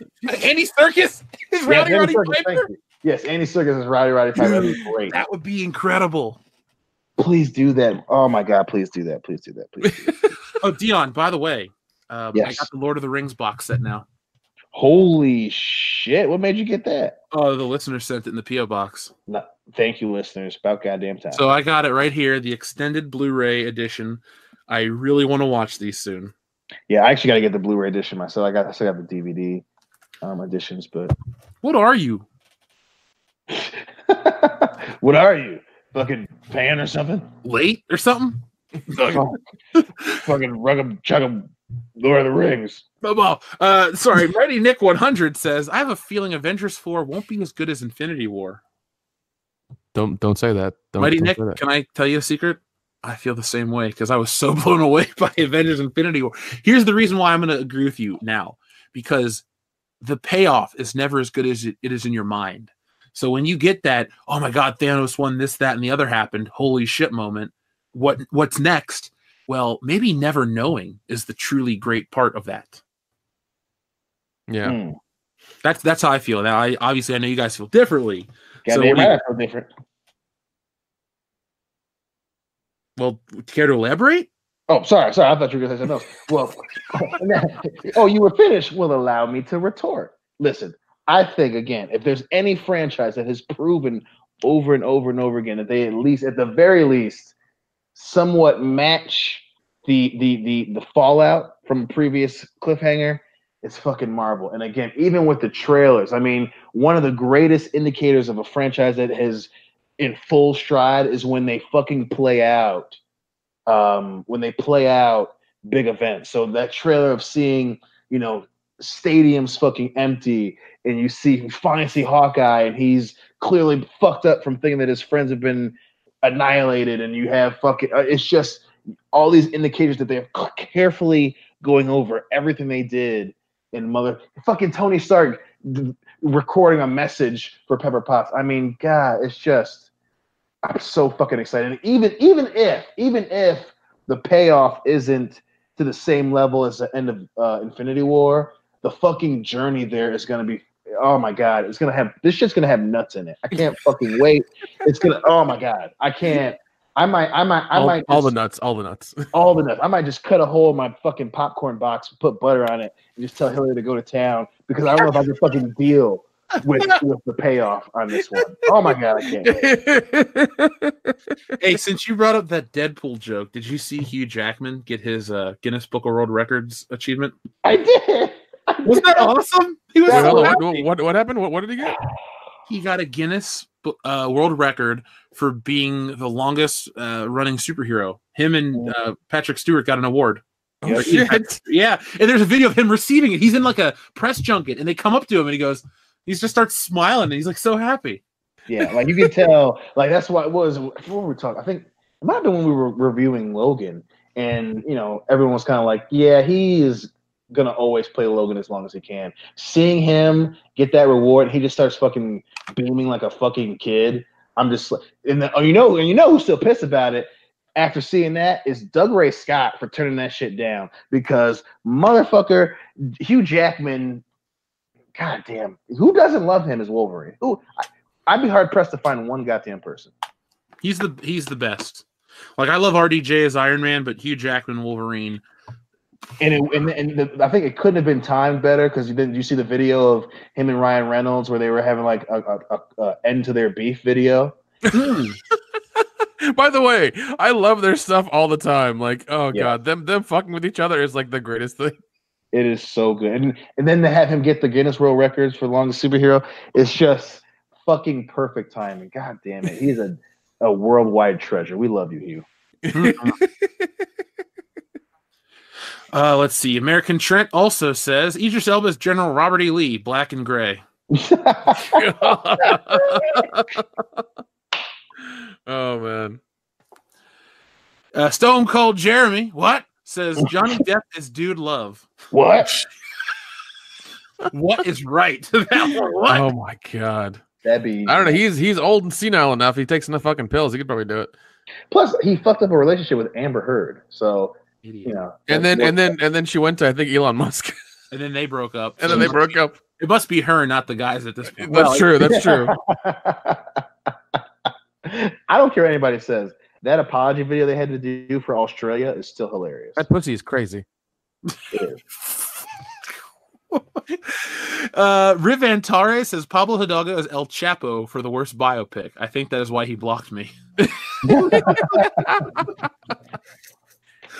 I don't know if he blocked us. I have never spoken to Pablo Hidalgo. We don't really cause Twitter beefs, man. No, not really. No, we really don't. We just post stuff and like retweet things. We don't do a lot of calling people out. Knock on wood, we're not blocked by Pablo Hidalgo. He might just retroactively do that. Honestly, he's like, oh fuck these guys. I'm just he's probably listening to us right now. He's like, oh, I don't know. In the words of Rooster Cogburn, I do not know him. There we go. Logan Michael says Donald Glover is Muhammad Ali. Shit. Jesus Christ. Yes. I fucking whip myself. Obi-Wan 27883 says Joe Pesci is Kareem Abdul-Jabbar. Is that 6 9 with the afro? Okay. Shoot me the ball. Give me the ball. Okay. I'm cold. You're on the ice. One man, one vote. It's free the Lakers, you dumb son of a bitch. Oh, God. Dante Reese says Jeff Hicks is Andre the Giant. I think that's a great casting choice. I'm already almost that tall. I think it fits. I won't get a haircut. I should try out for the role. You really should. I really should. Dude. You really should. I won't get a haircut. And I'll just get overly muscular. Hey, that's how Sharlto Copley got the role for the A-Team. He literally took a video of himself and sent it to the motherfuckers during the movie. And that's how he got the role. I believe in you, sir. I believe in you, Andre. Well, what we'll do is we'll get our online following to 100,000. And what we'll do is get everyone to message Jason Segel, ask him to do the voice, and I will just act out the scenes. Because he has the perfect Andre the Giant. He does. Anybody want a peanut? Yeah. There we go. So me, I'll do the acting. He'll do the voice acting. It'll be like Darth Vader. Maybe we'll be created the greatest movie villain of all time. There you go.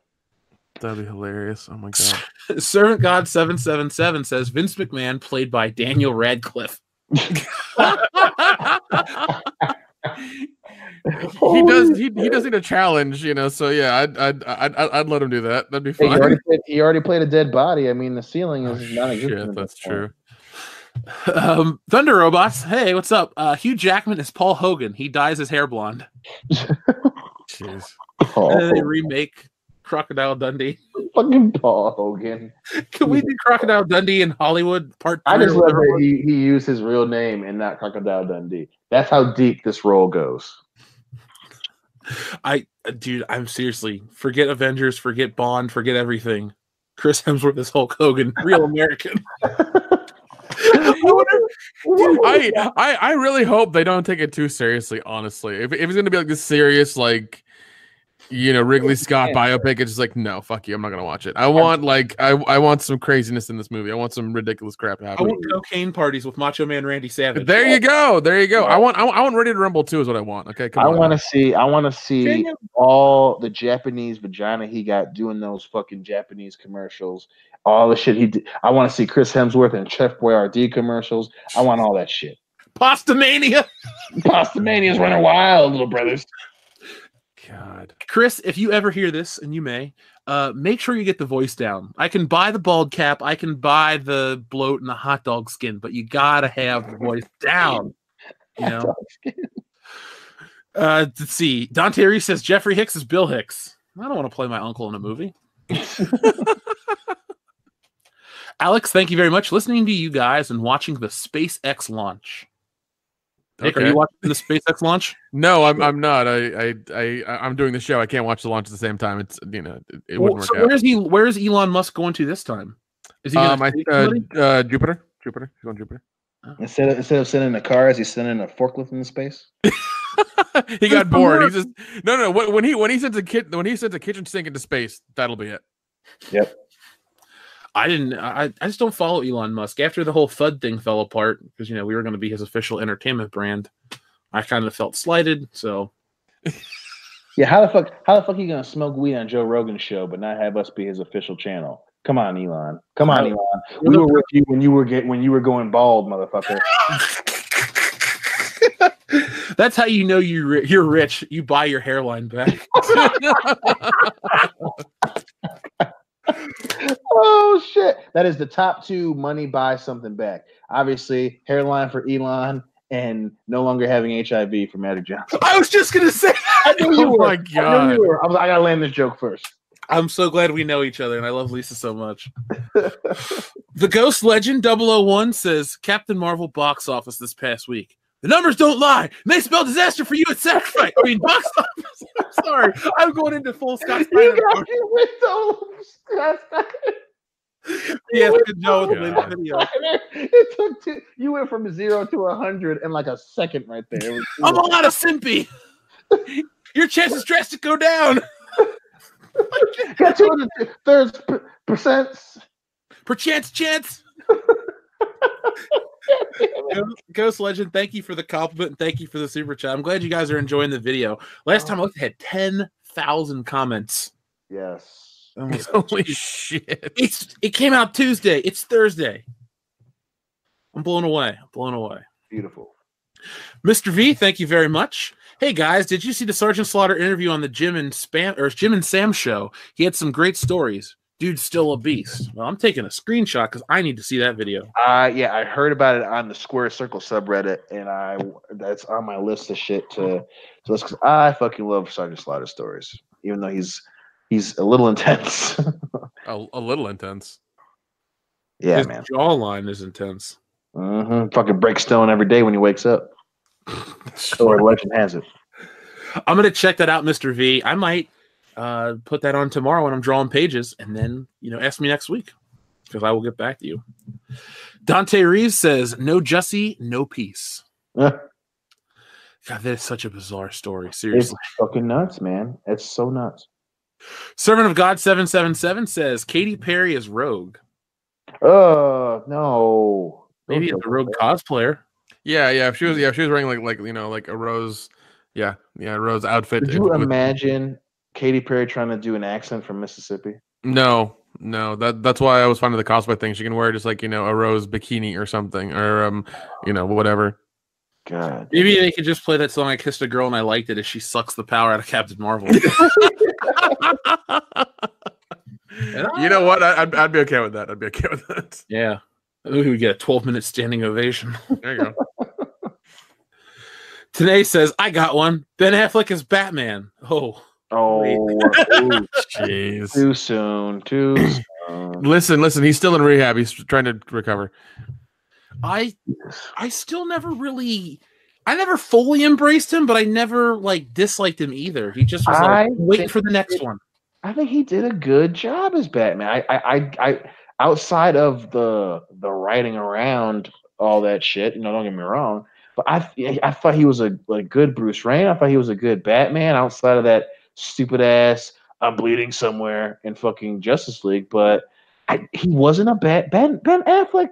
Come on, he was Daredevil. He was Batman. He was pretty decent at both. Come on, people. He was in the movie The Town. He was in Jersey Girl and Paycheck. And he was in Phantoms. He wasn't a fan. Word, bitch. Phantom's like a motherfucker. Yeah, I mean, like, I feel same. It's like, yeah, he was okay as Batman. Like, I think he needed one more performance to really kind of like for me to make a decision either way. But he was all right. Yeah, it was all a dream. Bikini 90, that's a name we haven't heard from in a while either. James Cameron and Rosa Salazar gave an amputee actual bionic arms. Now, please tell me how Brie Larson's attitudes in Captain Marvel is more empowering to little girls than that. I'm waiting. Yeah, I actually read the whole story, and it was wonderful. They, because of her, I think, because like you can't give the little girl like certain prosthetic arms because she's gonna grow and then the arms will be small and look awkward. But I think the ones they gave her like will grow with her, and they're really really advanced and they're really nice. Well, I mean, it's a nice thing to do. I mean, that's a terrible thing that would have. I read the thing too. How she had some kind of she was sick and then they had to remove her arms, right? Yeah. Yeah. And so. Like that's just a horrible thing, and then they replace it with that. Nothing replaces your arms, but it's a nice gesture, and it'll change someone's life. All these girls going to see Captain Marvel. It's 2 hours and 5 minutes. They'll have some fun. Maybe let's say the 10,000 that would go for the Captain Marvel challenge. Let's say 200 of them pick up a comic book, and then of those 200, maybe 20 of them are inspired. You know what I'm saying? It's a movie. It's just a movie. Well, and the other thing too, I think, again, going back to the character, we've read comic books for so long. They're so, if it were kind of flipped to where, hey, we have thousands of girls watch Captain Marvel, and then thousands of girls read comic books, and then thousands of girls found other characters like Storm or Wonder Woman or Black Canary or anyone else, and then I would get that. But again, you have this clearly disingenuous, media storm and clearly a disingenuous actress behind it. She's not, she loves to call out people, but you don't see her, going to schools. You don't see her going to high schools or colleges, encouraging girls to become actresses or get into theater. You don't see her going out and marching with teachers on strike. You don't see her going out and working at women's shelters. Again, she could be doing that, but it's just very weird that she's so outspoken about all this other shit. But you don't see her trying to pay for anyone to get new arms. You know what I'm saying? So, and that's what bothers me about that whole shit. Well, even then, she could give money to those women's shelters, or even better, she could give money to places that are trying to improve women's lives in third world countries where it's even worse than here. Yeah, here. I mean, like from what I hear is like getting catcalled and things like that. Yeah, that's real fucking bad. It really sucks. It's horrible. But other countries like the horrible, like 10 things are happening that's 10 times worse. Right. And they could use the money and the resources and things like that to make their lives better. Well, see, Brie Larson's just an armchair activist. She'll say, 100%. She'll say stuff on social media, and that's fine. That tricks very few people. I mean, here's the thing: if she was out there doing really good things with her time and her pull, people wouldn't be on the internet complaining about that because if she was doing stuff, it'd be fine. Like, I have no interest in seeing Alita Battle Angel because one, I didn't like how it looked, and two, I don't really like James Cameron that much. But now I'm kind of more interested because of that cool gesture. I'm like, well, shit, they gave some girl robotic arms. It's kind of cool. I should go check this out because that's the right thing to do. But I don't know. People just it really all just boils down to Disney and all their bullshit. Yep. Exactly. Mr. V says, hey, Marvel, here's my pitch for a one-shot. Captain Marvel kills the Marvel Universe. I mean, shit, that would explain why Brie Larson's being so goddamn bitchy. Hernandez Aredes says Captain Marvel is a superhero chick flick. Be good toxic males and don't show up to the theater so that more women can enjoy their representation. Jeez.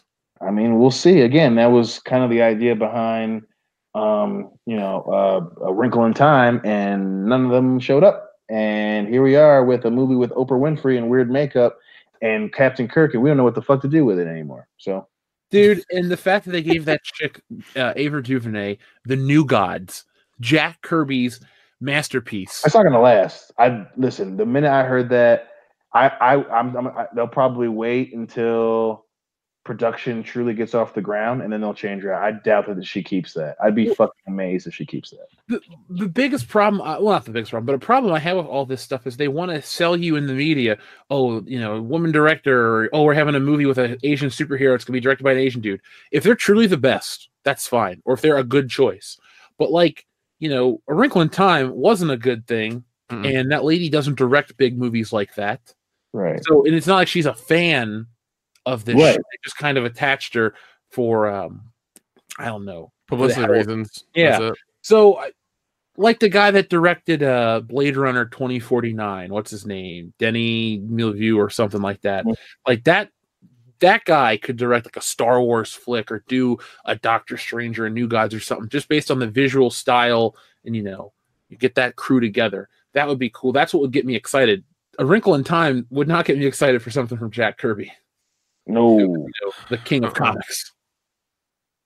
That's fucking, and it's sad too, because it's like, again, like you said, the biggest thing should be she has experience and that she fucking loves the material. Things you can tell when a director, when a screenwriter, when the visual effects team cares about what they're doing. When they want it to do well because either they care about it or two, they have so much experience that you have no choice but to see how good they are. And, when her biggest project is A Wrinkle in Time and it did terribly, you're going to burn the New Gods with that. And I can't see him doing it. And if they do, you're going to have a situation where she's the figurehead not really running the movie. I'd be a fucking maze if they keep her on for the New Gods because, again, they need W's. And she clearly cannot bring W's.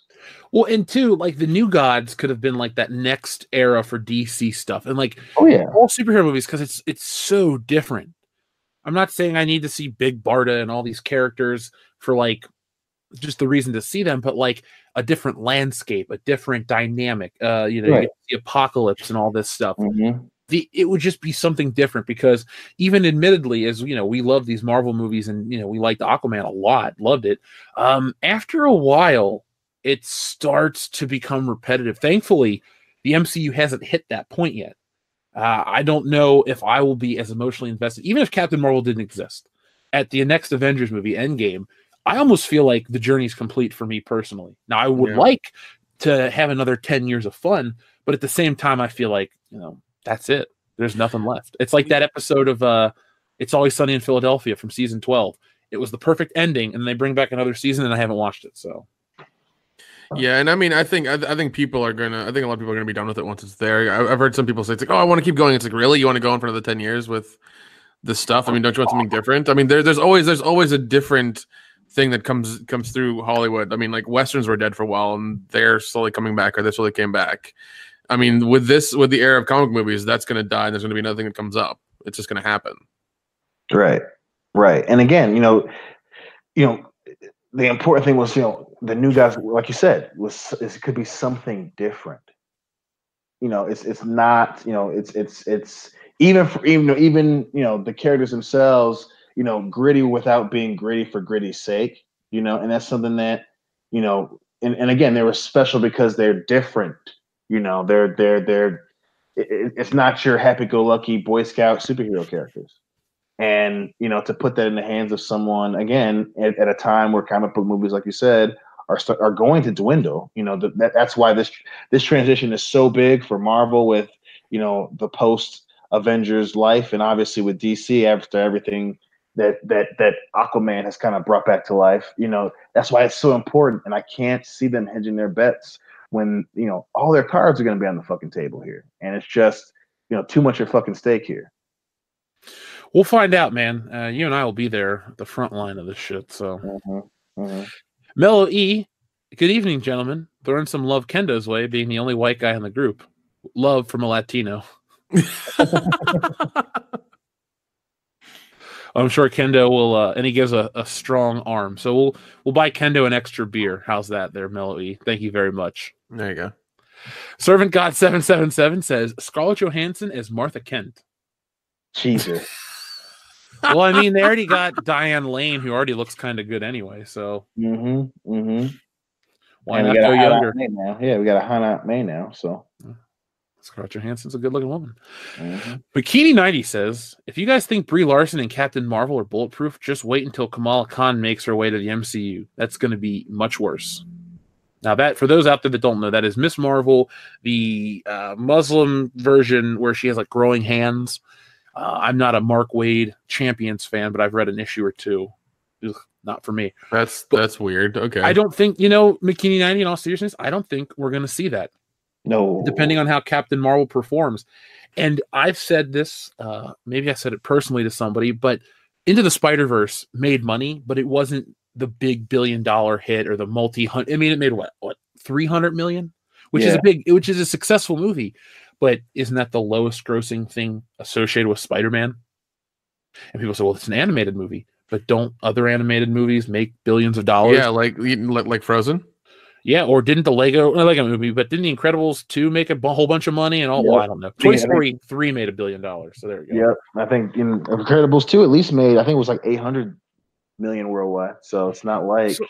But my thing is, when you try to bring up like the legacy versions of these other characters, so Miles Morales, Spider-Man, or Spider-Gwen, or all these other characters that aren't the ones that people know and love, you're going to have a disconnect. And I think that's also going to play a little bit into Captain Marvel too, because in the video I talked about how Joe Rogan, I mean, I don't swear by Joe Rogan anymore, especially after the whole Jack Dorsey thing. I'm kind of like turned off. But on Joe Rogan, Joe and Eddie Bravo and a couple other people were talking about Captain Marvel, and they're like, isn't Captain Marvel a dude? And then once they looked up the old Captain Marvel, they're like, yeah, Shazam. And then they're like, no, that's somebody else. So, I mean, there might be some confusion. Even something so basic like that, there are other people out there that feel the same confusion. So we'll find out in 2 weeks. But Bikini 90, I don't think there'll ever be a Kamala Khan movie ever. No, Spider-Verse did worldwide 358 million. Okay. And is that the lowest of all Spider-Man flicks? Let me check with that. Yeah, because even Amazing movies made 700 and something. Yes, it is, because Spider-Man 1, let's see which one it is. Oh, yeah, your favorite one is still the highest grossing. Yeah. Tobey Maguire for life. Yep. I'm just actually the top 3 spots are those 3 movies. Yes. Yep, they can shit on Stan Raimi all they want. That asshole at comic book story, whatever.com, and wrote that shit when they were released the Raimi suit for the video games and kissed my black ass. Yeah, because like I'm looking at the first little bracket of those things. The second one says adjusted for inflation, still top 3. Damn. Yeah, so they've made the most money. The other ones haven't, and still Spider-Verse is at the bottom. I just want to put that out there, folks. Just because you may have been either too young, those movies were culturally relevant. They were huge. Like seriously, Spider-Man outdid Star Wars. Yep. Just put that out there. That movie was because back then comic movies came out, it was like every couple of years. Yeah. It wasn't like with especially with the MCU now. Where like 1 year we got 3 movies at once from them. It's like that's a little much. Next year. Yeah, that's a little much. Black Panther, Avengers, and Ant-Man and the Wasp. Yeah, that's a lot. Like, calm down. Dude, I remember finding out the Spider-Man movie was getting made. Then I went to the store and picked up the action figure, and that was my first time I saw 2 images from the film, and I was like, this is going to be great. And then I remember seeing commercials. HBO did a special, everything. Oh, dude, I remember when HBO would do that stuff. I missed that. And no pun intended, it was called Spider-Mania for a reason. Seriously. It was 2002. Lord of the Rings may be regarded as the best, but man, Spider-Man was a huge deal. Not just to me, but like everyone was talking about it. Oh, yeah. And you could shit on Nickelback. I hate Nickelback, but that damn song was everywhere. Mm-hmm. It was just a good time to be a Spider-Man fan. And that shit carried over from 2002 through 2007. And then once Spider-Man 3 kind of came and went, then Batman took off. And that was the thing until the Avengers. A lot of people talk about the MCU. It was still second fiddle to Christopher Nolan's Batman up until the Avengers came out. Yep. And then once that came out, everybody wanted the shared universe because everybody wanted the dark, gritty reboot. That was the trend. Then it went to shared universe, and that's what we're still living in. So hopefully, the next big trend is something positive. Because as much as we can talk about how much we love these Marvel movies, think of how much damage they've done, in all honesty. The Dark Universe from not Warner Brothers, Universal was a flop. Yeah. Oh, oh shit. Yeah, well, I mean, I remember reading an article about that, and I think I talked about it whenever we had it. It's like Tom Cruise took over that whole production. Like, even though the director was like, "Hey, let's go this way," he's like, "No, we're going this way." Like, the director was just there for show.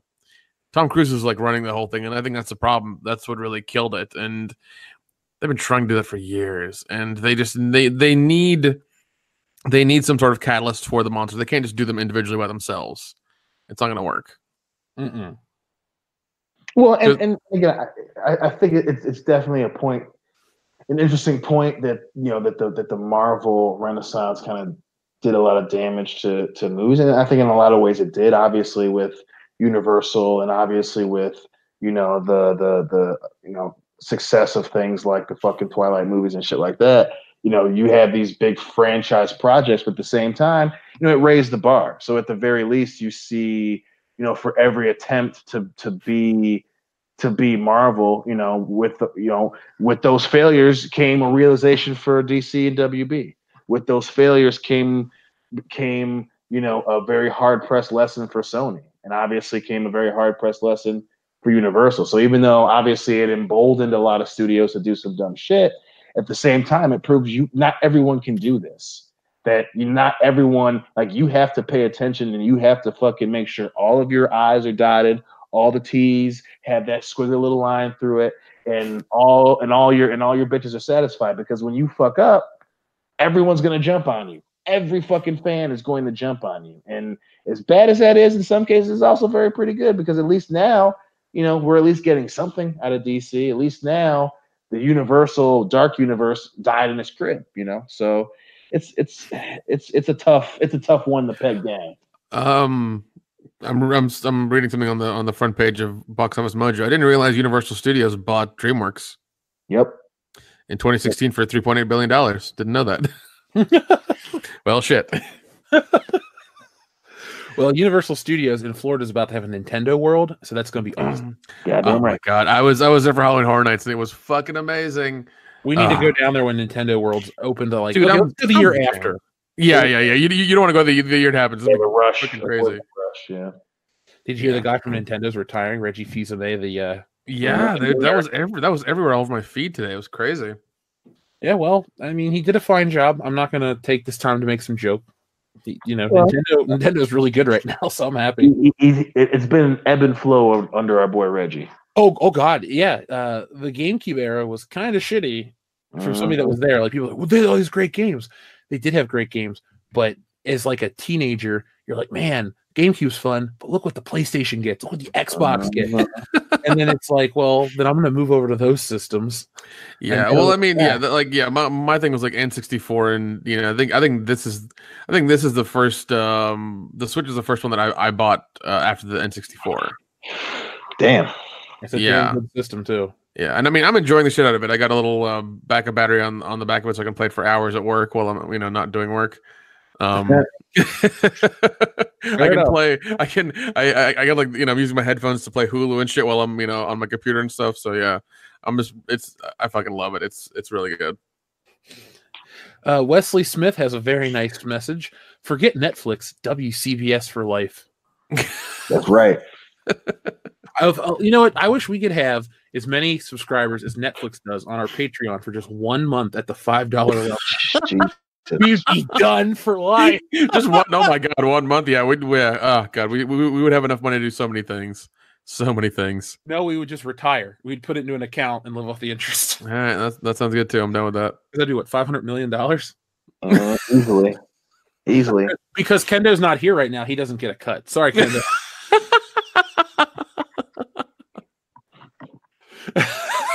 John Balderdash, cool last name. Nice. Hi, WCBS. Been watching for a while. Love you guys. Regarding tonight's topic, we all know Captain Larson will get the kill on Thanos. Just wait. Nope, I stand by my original assessment. That is not how it's going to go. And I can't wait till I'm proven right, motherfucker. But Dion, even if you just all joking aside, I think that's another fear for a lot of people.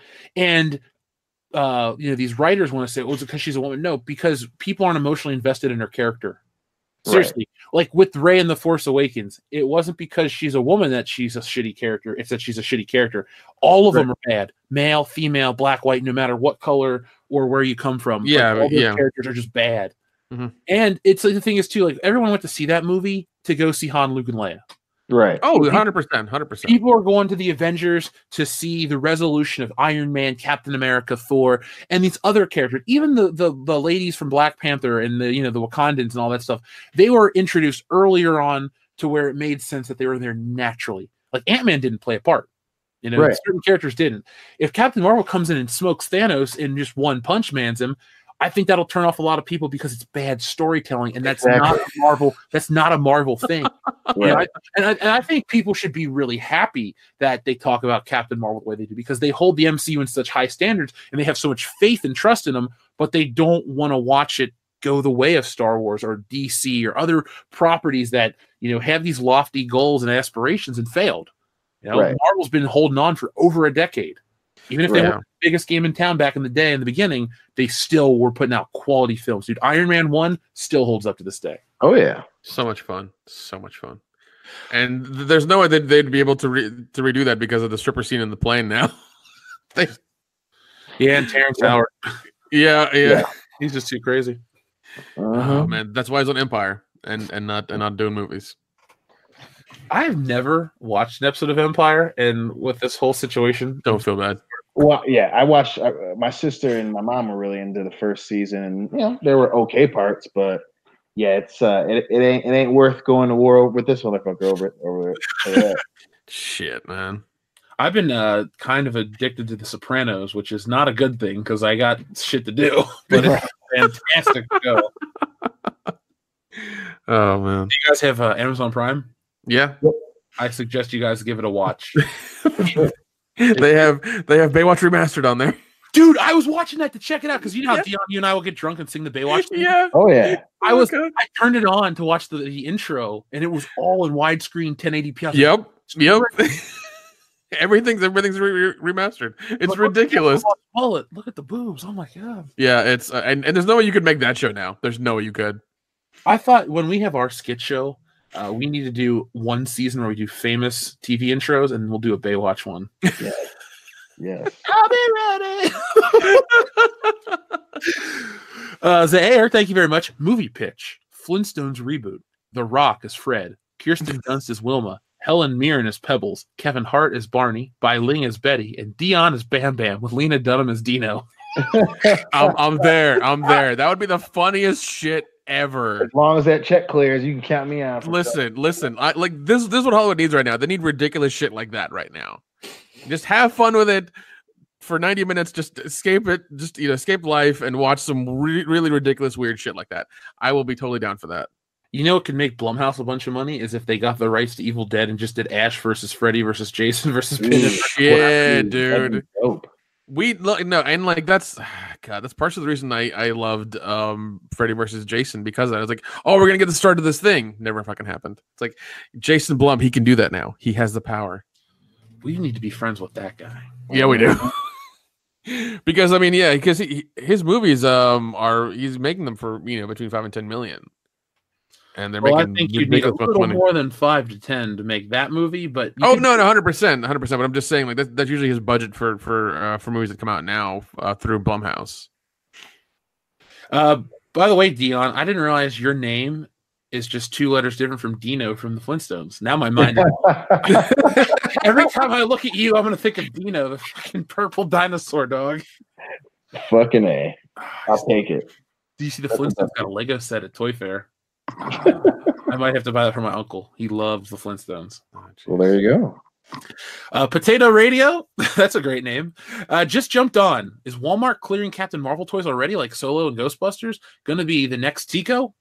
Now, Potato Radio, I have received multiple, not just like, two, but I've received multiple things on Twitter from different people, from different stores. So Walmart had them for $8. I've seen them for $12 or $14 from Target. So it's kind of like the Solo situation where, they're trying to get rid of stuff, and Captain Marvel toys either become a casualty or they're just getting marked down. Now, Captain Marvel figures have been out all year long. They came out early January. So, Dion, as soon as I came home, those started to pop up in the wild. It's a weird toy line as well, because Captain Marvel has 3 figures herself in the toy line. It's like Captain Marvel with a jacket, her without a jacket, her in the green armor, her as It's funny. She has a thing called binary form. And like today, all the social justice-y crap. The fact that with the mohawk and the fucking helmet or whatever. Yeah, but the fact that there's something called binary form just makes me laugh to no end. God, I hope the best thing would be if those people hated the movie and it just imploded upon itself. Oh yeah. Yeah, I'm telling you guys, don't piss away your core audience. Always go for what they love, because they will follow you till the end. Yeah. No. Hey, once again, 10 years of Marvel. Like, come the fuck on. Dude, even something small like Kevin Smith, when he stuck with the View Askewniverse, those movies may not been like $200 million pictures, but they always made their money back, and he had a huge following. That dude really had a lot of success because he knew who he was playing to. Yeah, and then when he started doing his own artsy bullshit, then it's just like, nobody cares. And now that's why he's going back to that. He's exactly. He's going back to the people that put him where he is. He's not, and he's kind of done with that. Oh well, let me try to shoot for an Oscar bullshit. He's trying to shoot for. Listen, man, not everybody deserves or should have an Oscar. Black Panther. But be happy with the fucking money you're making, and the way you're feeding your family and shit. So think about that. The good life you have. Yeah, exactly. I'd rather be Roger Corman, because he's made a lot of movies. Not all of them are fucking good or anything like that, but he's made a lot of movies that made a lot of money. So. Ryan Giger says, somebody at Disney is listening. I just watched a Captain Marvel TV spot filled with laughing, smiling, and Brie even making a funny face fighting a Skrull. I guess that's in regards to my reshoots thing. I saw that too. I swear they listened to the people at Marvel. Lucasfilm, a little more bullheaded. But I would bet that we'll never find out publicly unless there's no. But I would bet $5. I'll do 5 times the Dukes Brothers. I'll give you a Christmas bonus, Dukes Brothers style. I bet you $5. That is seriously what happened. It's just my guess, but I would be willing to throw down some cash on it. And Ryan, they just. I would like to see the alternate cut of that movie that's just no fun and that nobody went to see. Yeah, it looked like a fucking weird version of Saving Private Ryan, I bet. But like, what the fuck? Or some kind of like alternate universe version of The Bourne Identity with way less charm. Where Hulk Hogan plays Jason Bourne. Yeah. Oh my God. I'm coming in, brother. Who am I, brother? Who am I, brother? Okay, what were the movies with the boat that he would do? Oh, you mean Thunder in Paradise? That was a TV show. Thank you. Well, did he do a movie first, or was it always a TV show? I think there may have been a TV movie. Okay, but I'll send a podcast your way where it's called 83 Weeks with Eric Bischoff, and Eric Bischoff knows Hulk Hogan personally. They're friends, and he talks about how Hogan would work at the Disney lot and like show up at 6 a.m., leave at 6 p.m., and then try to wrestle on certain days and stuff. It was Hogan has never been in a really good movie. No, he's always tried to, and it's never happened with him ever. So I guess my favorite Hulk Hogan appearance in a movie was Gremlins 2. Have you ever seen that one? Yeah, where he's in the movie theater. And he's yeah. You guys up there. And he's wearing the title belt, isn't he? No, I think he's wearing a weight belt. Okay. I thought he had the title belt on. I was like, you're watching a movie in your title belt? I mean, that's John Cena levels of dedication, you nerd, but whatever. All right, the Ghost Legend says, you can't have your cake and face fuck it too. Brooklyn Supreme Dion Green. That needs to be a t-shirt. I'm taking a screenshot because that actually is a fantastic idea. That might be one of my favorite. Oh my God! You can't. Man, they just flow off the fucking tongue. Believe me, I know how that goes, man. I'm glad we have our running jokes. Party boobs still might be my favorite. Thank you, man. It's gonna be amazing when we win a Grammy. For one for me. Commander Cody says, when you guys go see Captain Marvel, ask the movie theater what their spaghetti policy is. Oh, jeez. Yes. Another Charlie Kelly reference. I love it. I love it so much. Vincent Repeat. Jason wants to take Ghostbusters franchise out of the bin and return it to the iconic, financially viable status that the Ghostbusters franchise deserves to be in, because that is what heroes, spelt he, do. Well, like once again, I'm on the fence, and we will see how it goes. Yeah, but Vincent Repeat, I think he gets the sentiment right. Oh yeah, definitely. Because realistically, like we said, it's always it's a consumer-based thing. You can make the greatest movie ever, but if no one goes to see it, it disappears. It doesn't get a VHS release. It doesn't do whatever.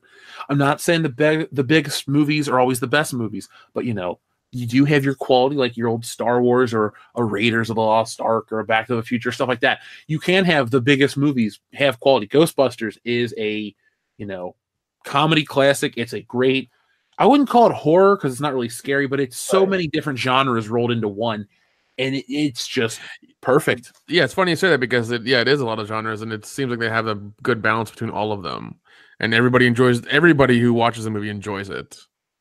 I've never watched Ghostbusters with someone that says I don't like this movie. I mean, it's like Back to the Future, and where it kind of appeals to everybody. Even if you don't like the subject matter, there's something there for everybody. Yeah, definitely. It's never boring. It doesn't slow down. It builds, and the ending's fantastic. And it has Ron Jeremy in it. It does. God, his he dipped his toe into professional, film, into big budget films. Well, you can either have a 3-second screen cameo on Ghostbusters, Ron, or work with Christy Canyon. I think I'm going with the latter. But yeah, Vince, dude, I'm with you there, man. I want to see Ghostbusters return back to, at Toy Fair, we saw a lot of Ghostbusters merchandise. None of it was based on the new version. More shit I need to buy. Not one.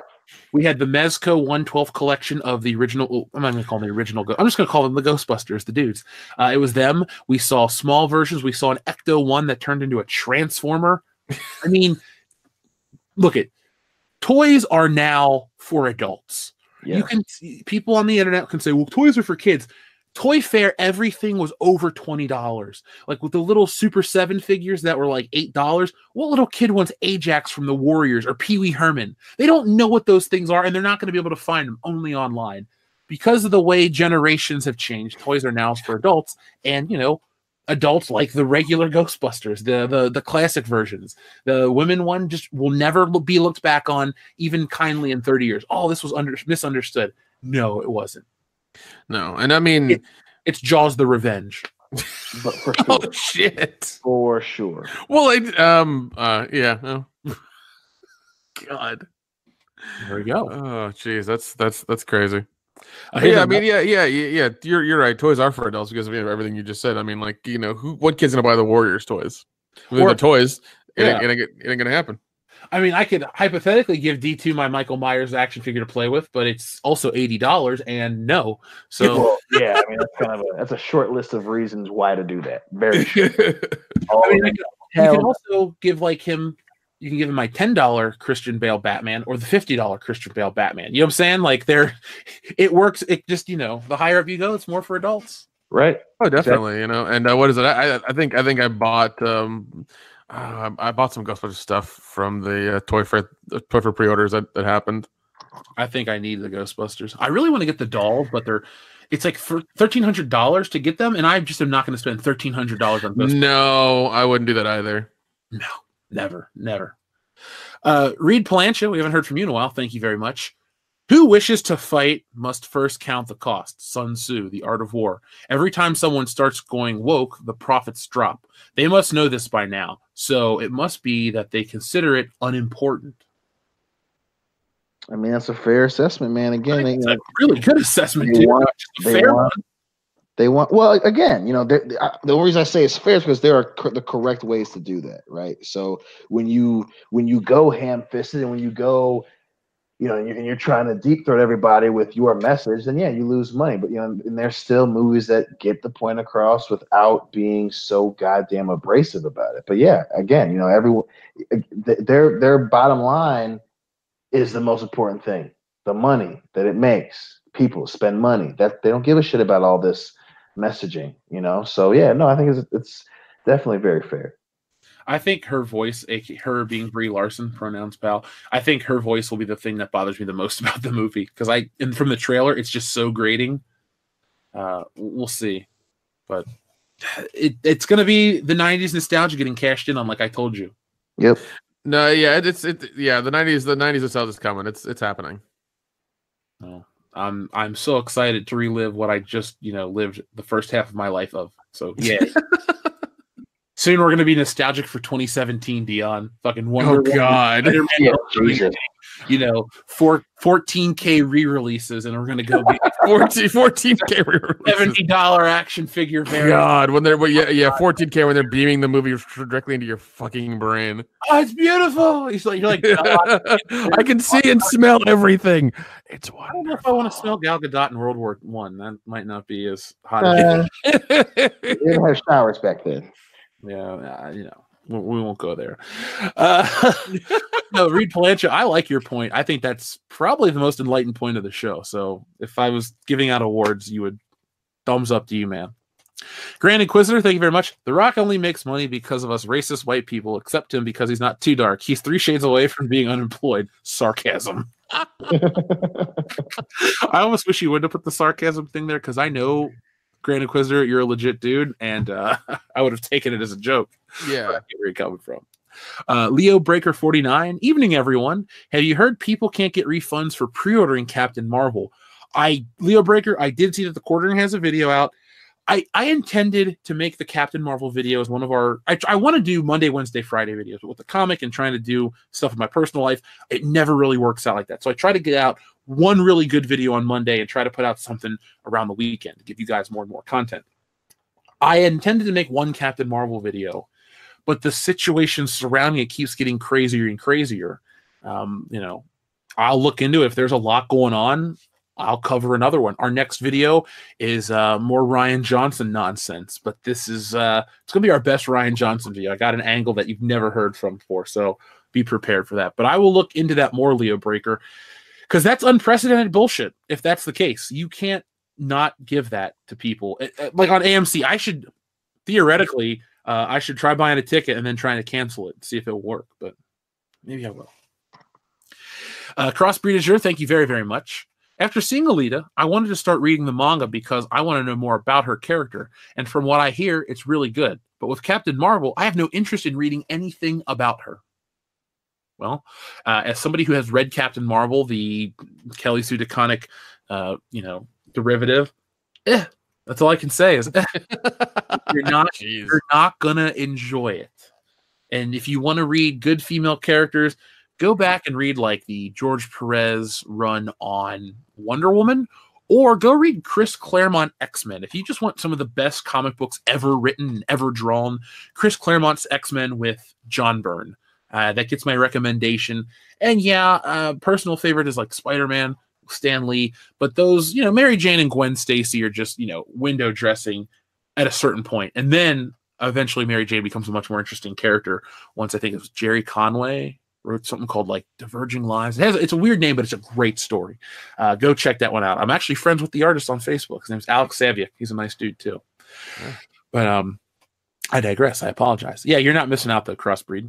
Dante Reeves says, yes, Nintendo got an OP album coming out. An OP album. Nintendo got an OP album coming out. We should have a song called Nintendo on the album. Yeah. I like it. That's not a copywritten name. It's true. The Big Joe. It snowed today in Malibu. I am scared shitless. Well, it seems like any sort of like weather that happens that it's not sunny in California, people shit themselves. Like if it rains too much, or if it's too cold, or if they see one snowflake, they all freak the fuck out. Precipitation, oh god. Well, this dude's got an icon of Pennywise the Clown, the Tim Curry version. So I'm sure he's seen some things, but snow ain't one of them. Y'all float down here and the shit is frozen. I watched 2017 It the other day. God, it's so good. Can't wait. Well, the new one, hey man, the new one's coming out this year, so. All right, let me change my thing from earlier in the show. It Chapter 2, Real American starring Chris Hemsworth as Hulk Hogan, and then literally everything else. That's my anticipation. Also, John Wick 3. John Wick 3, It Chapter 2, Real American starring Chris Hemsworth as Hulk Hogan, and then literally everything else. Okay. There we go. Finalized. Done. Boom. Stamped. Approval. Next one. Servant of God 777 says, to clarify, I live in Minnesota, and it snowed heavily yesterday. I don't envy that part of the country. And I think our friend Jeremy, you know who you are. You live up there, and I'm sure you get some rough weather. Shit, Dion, when we lived in Michigan. Yeah, dude. I'm about to say, like, when is it not snowing in Minnesota? June. I'm sure you've seen some shit, Dion, this winter. It's been Yeah, man, crazy. it's been ridiculous. Didn't your city get shut down? Yep, they shut down MSU's campus, which they never do. They've shut it down 2 or 3 times ever in its entire history. Shut it down twice this year. Fucking the city shut down, which we're the same city that runs out of fucking rock ice. That's how dumb a lot of our fucking people are. But they shut that shit down. So wait, didn't the post office like quit working? Yeah, they didn't quit working, but they told them not to come in. That's how cold it was. Oh, okay. Yeah, there was shut. Our postman, or not postman, but our mail force wasn't going to deliver mail for like 3 days this past month. So Yeah, it was polar vortex was real. That's not a joke. no. I want to insert a Jussie Smollett joke, but I won't here. Let's see. Logan Michael says, NECA H3 figures will come with rotting heads. Dude, Logan Michael, you're only going to sell Nick 10 copies of these. God damn it, dude. Nick, I got it. We'll each get a set of the NECA Halloween 3 figures, and then we'll each get a Night of the Creeps Deluxe Edition box set with the Tom Atkins figure, and there we go. We've done it. Oh, God. We will reenact Halloween 3, and then we'll get that Laurie Strode and all this other stuff. It's gonna be. I bought the Laurie Strode one. I'm just rocking the original 112 Halloween Michael Myers. I gotta get the other ones. Yeah. I don't know. I'm looking at the clothed one right now. Yeah. I guess it's I know it's a 2018 Michael Myers. So it looks like. I'm looking at it right here. I'll show it to you later. Yeah. I got the 78 version. Let's see. Dante Reese says, Jeff, I know you like black people. Yes, I do. Yeah. What gave it away? I don't know.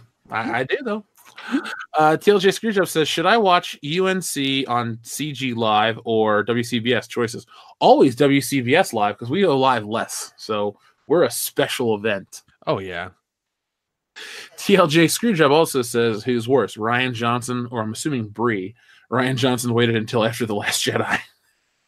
He sent a brick of cheese icon. Well played. Yeah, I like that one. Well played is right. She is just unlikable, and now's not a good time to say that shit. I mean, the political climate, the entertainment climate. Yeah.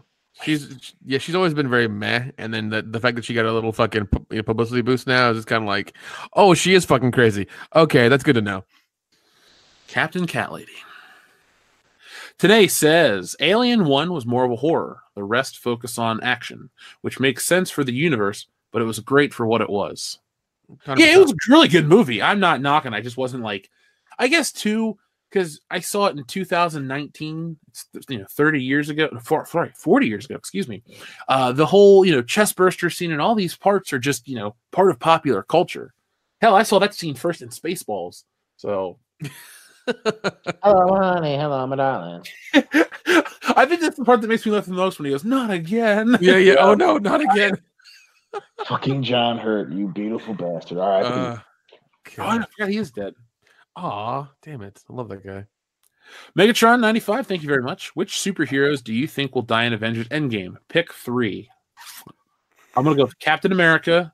I'm going to go with Vision. And I'm going to go with Bucky. I just want to point out that I was right about Vision for Infinity War, but whatever. I'm going to say, fuck. Okay. I'm going to say Bruce Banner. I'm going to say Thor, and then I'm going to say Iron Man. I'm going Captain America, Iron Man, and Thor. Damn. That's going to be rough. Because, well, my reasoning is that, those guys have been doing it for a long time, then maybe they want to get out of it, so, this might be the time to exit. So I think if Thor dies, I'm going to be like really bothered by that one. For sure, absolutely. TLJ Screwjob says, "Did Nick just say I'm part of the condom?" no. Just, would you wear a T-shirt that says "I'm part of the condom"? No. Making some for Horror Hound. Zomgrueler says Bree clarified what she meant with white men comment. Yes, she did. Well, you shouldn't have said that. Well, it's one of those things where, like, with anything that's said like that, it's always going to be taken out of context from regardless of who you report it to. So, well, the funny thing is when people talked about her context for the Wrinkle in Time comment, they showed the actual video of her, so you can't take that out of context. Oh yeah. This is you saying that. Shit. How does she mean it? Again, the motherfuckers that she works for said, "Hey, shut up. We got a movie to sell. Cut that shit out." Look, if that chick meant what she said, and then she got called out, and Disney's like, "You need to stop." Yeah. TLJ Screwjob says, "Dion, oh my brother, testify." So if your brother Dion, can I be Deacon Batista? Damn right. Deacon Batista makes the most sense. Let's see. Angela Richter says Marvel's done nothing to diminish their product, but their star has. Yes. Yeah. We'll all find out. We'll all find out in 2 weeks. It's the funny thing is, I just think we want to get through it and think it's fine, and then see Avengers. That's what we really care about. Yeah. And you know what the best part is? Nobody gives a shit about Spider-Man when that movie comes out. It's just like, no thanks. Darth Armo says, "Sorry, gents and horses lovers, been lazy." Or sorry, gents and horse lover, been busy. We'll catch up. Keep up the work. Almost 100K, baby. Been here since 20K or 30. Yeah. Jeez. Simple Jeremy says, "Swig of party boob for the working man." Hard times, baby. Hard times. Are we gonna make our own alcohol called Party Boob? We could make a party. Oh, dude, it'd be like Dan Aykroyd's Crystal Head vodka. It just comes in a crystal tit.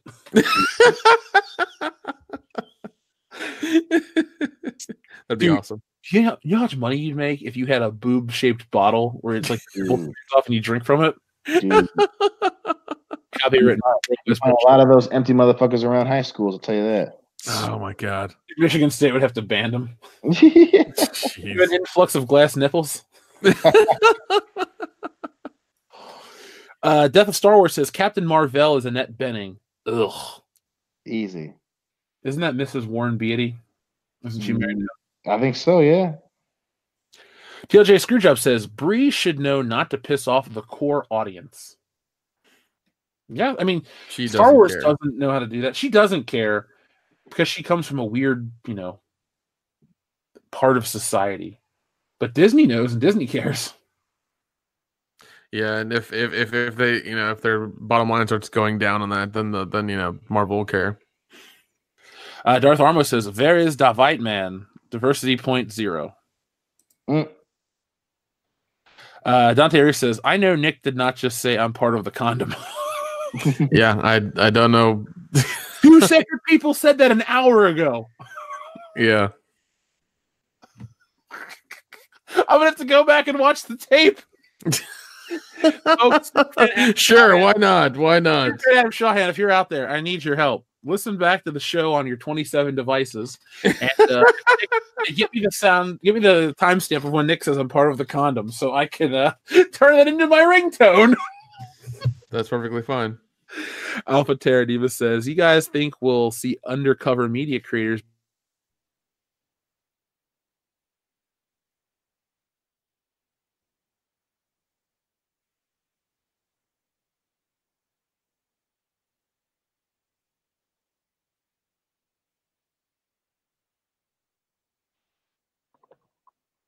God damn it.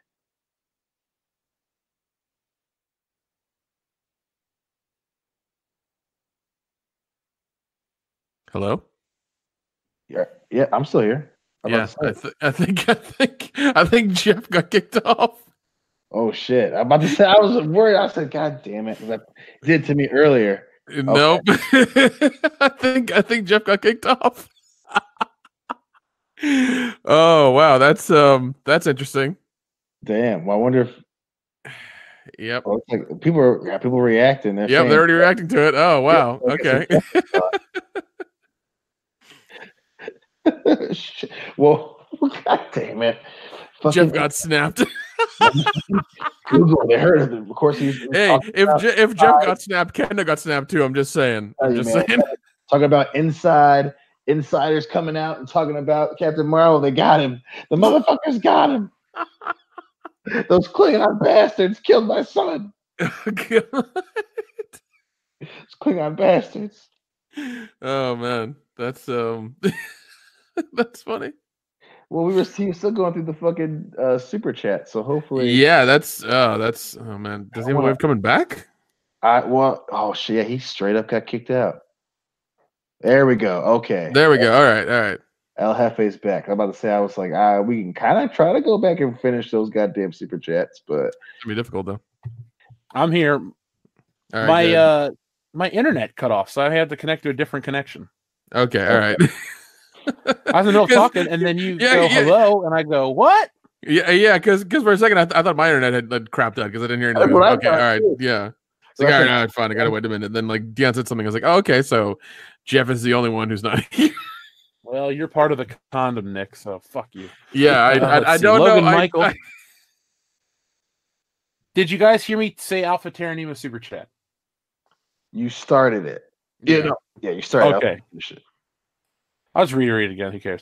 You guys think we'll ever see undercover media creators become a thing as a way to avoid getting careers killed, like James Gunn or Vic Mignogna? I'm sorry if I'm butchering his name. Yeah, you probably will. With social media, you're always being watched. So, yeah. I mean, you probably have like secret blogs and weird Twitter accounts that people have in the background reporting things that they're reporting insider stuff that only somebody on the inside would know about, kind of thing. I like to think somebody like a James Franco secretly listens to our show. So maybe there are surprised, man. He definitely, he people like that definitely tend to be way more abreast of what the fuck's going on in terms of the people who actually pay for their stuff. And I wouldn't be surprised if there are a lot of higher ups, particularly when they hear about channels like ours. Man, I wouldn't be surprised at all. Especially with our numbers. I mean, come on. Come on, James Franco. You're like one of the few celebrities I'd love to hang out with. Logan Michael says, gotta go. Hope to talk toys sometimes. Pops are mega gay. Well, Logan Michael, why don't you join us? We're going to do a hangout for collectors relatively soon. Now, the Toy Fair is over. We all have our lists of things we want and need. And I know Trent has basically taken out a third mortgage on a house that he doesn't own to buy action figures. Yeah, I talked to him about what I bought. And he's like, shit, man. I'm like, I know. I'm in a big dent in my wallet, but it's I haven't bought toys like this in a while, and plus there's so much cool shit that came out, so I had to. Do you think they'll just let me trade each of these Rose Tico figures for like an X-Men or something? Like it may be like 10 Ticos to like an X-Men. Right? Yeah, the currency's definitely gone down. Yeah, because if you know what, if it's 10 Ticos for an X-Men figure, fuck, I'm getting a bunch of X-Men figures. Because they want to at least recycle that plastic back, and at least make a new one if they can. Wouldn't you shit if when the next Star Wars movie came out, all of a sudden Rose Tico became a valuable figure and I had like 20 grand in these fucking toys? Funny. I'd be like, I'm buying a car. That really would not surprise me. But especially with some of the characters that they've shit on recently, like 10 years down the line, if that becomes a thing where like people hated those figures and they've all been thrown out, but now because they're being thrown out, nobody likes them. They're so rare and you can't find them. That'd be awesome. I got them all. I'm like Ash. I caught them all. TLJ Screwjob, Jeff, when I saw your The Last Jedi spoiler leak video 2 days before it came out, I kept thinking, this is so fan fiction-y, it's fake. And yet, it wasn't. Yeah, I remember that. Because everything you said was just like, oh, wow, this really fucking happened. The reason that video got made was Kendo, right? Kendo had just joined our show a few months earlier. He goes, you should make this video. This seems legit. And I go, okay. So I remember sitting on my bed. I never make videos sitting in my bedroom, but I sat on my bed and took screenshots and wrote out a video for that. And that was one of our first like super hits that caught on quick. So yeah, Thank you, Last Jedi, for being so fan fictiony, but you were yet real. Dante Reeves says, sing the Party Boob song when y'all hit 100K. I think we're going to hit 100K by next week, and I haven't really worked out the Party Boob song fully, so I can sing you like the one line that we have when we hit 100K. Logan Michael, thank you very much. Also forgot to mention that Pablo blocked me. I'm very sorry that you got Pablo blocked. Pablo blocked. That's hilarious. Jason Green says, hail Dion. Got your vinyls packed up. Just can't afford the postage right now. The poundage rate right now. My man. Yeah, Jason Green sent some really cool stuff. So shout out to Jason Green. Thank you, man. TLJ Screwjob says, okay, Jeff, your line is, anybody want a peanut?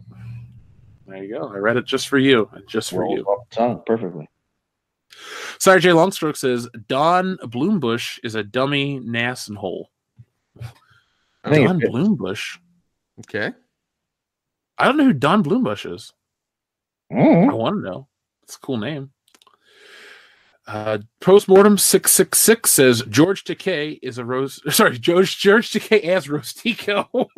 I mean, oh my. I would love that. Laugh my ass off. Jeez. Jason Green also says, remember when everyone said that fans would be called ists, phobes, and man babies? The shill media is really ramping it up. They really are. It's Last Jedi all over again. Yeah, and they really want to be. Well, we were one of the people that said it. We were one, and then obviously when things go downhill, they try to wash their hands of it as quickly as they can, and it's funny watching them backtrack, man. Especially when pockets get affected. Oh yeah, they will learn that the fans have all the damn power. Oh yeah. Dante Reeves says Jeff Hicks is the Rock since he looks like him. Well, thank you very much. Do you want me to say you're my favorite listener? Because now you are. TLJ Screwjob says, Nick, it's Katie as Rogue, not Rose. Whatever. But you're also part of the condom, Nick. I don't. I want to hear that audio. I may have said something I didn't mean. I don't know. All right. Etep the place to be reviews says you guys are just too sweet. Hashtag WCBSWO. I guess that means World Order. Goddamn right. Yeah, you're in there. So if we're the NWO, and I guess I'd be Hulk Hogan in this, you'd have to be Razor. Well, Razor. I was gonna give you Razor Ramon.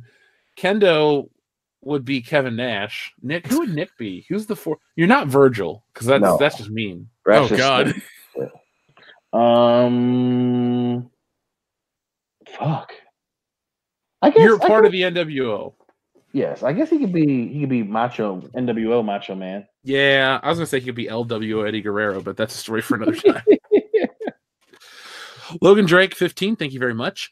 Do you think Captain Marvel will do well in China, or are the SJWs aware? Sorry, do you think that Captain Marvel will do well in China, or are they SJW? Excuse me, I'm kind of tired. As well as good luck and be well. The Force will be with you always. Well, Logan Drake, that's a very nice message. Thank you very much for that.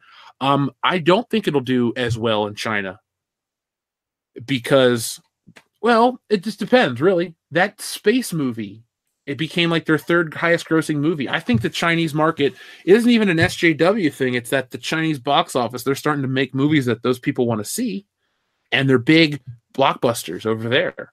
So it might not hit in China. It'd be interesting to see what the worldwide grosses for this movie would be. Especially with all the stuff that's going on in the world right now. Maybe a lot of people in certain parts might not rush out to the theater to see this. This could be the perfect storm for a failure or a huge success. We'll never know until 2 weeks from now. Mm-hmm. But China is aware of that stuff. They call it like Baizao or Baisao. I can't speak Chinese or Mandarin, whatever it's called. So let's see. Chris Wicks, thank you very much. Sup, crappers? Sorry I'm late. Did you hear that Marvel is female in Captain Marvel, played by Annette Bening? More feminist propaganda. Side note, for Nick Cage to play Khan in Into Darkness remake. We did hear about the Annette Bening thing, but Marvel dies of cancer, so are they going to have the nerve to do that? I don't like them doing race and gender swaps. Just make the character. But Nick Cage as Khan would be incredible. I almost, though, want Nick Cage to play Captain Kirk, so he can just scream "God." I did hear of another gender swap. CW got the rights for the Lost Boys Don't tell show. me this on air. Just keep going. Okay, all right. Yeah, it's gonna be women instead of boys. So yeah, the Frog Brothers. They're gonna be the Frog Sisters. It's so dumb. Yep. You know, if you look at a guy like me, you see a lot of things, but none of them would make you think I love the Lost Boys. Well, I fucking do. And I don't want them to ruin the Lost Boys. Because for as weird as the Ab playing saxophone man and all this other shit is in that movie, it's a fun movie that I genuinely love.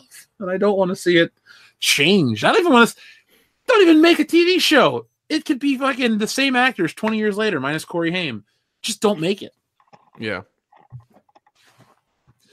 TLJ Screwjob, thank you very much. But guys, Peter's white. That's why people don't like him.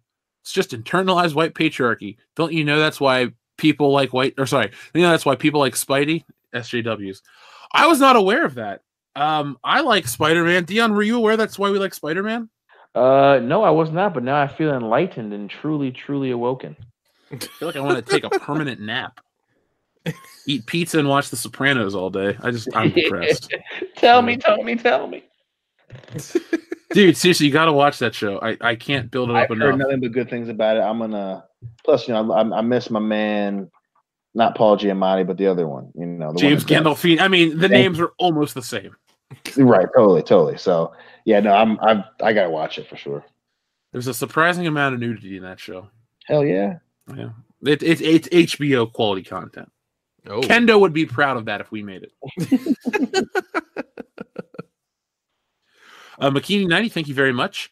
Plan story far ahead for the sequel trilogy and stick with it.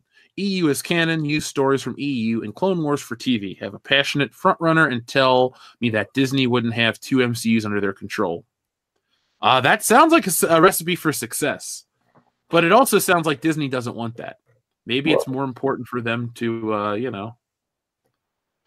But I want Star Wars to be awesome. Dion, I actually sat down and played a little bit of the pod racing game that was on the PlayStation, not the original N64 one that everybody loves. Mm-hmm. But I'm like, man, even shit from the prequels is kind of fun. Even if they're not like, you and I will never sit down and say, dude, Episode 1's the greatest Star Wars movie. Right. Never. Nope. But it's nice to have something fun and positive associated with it.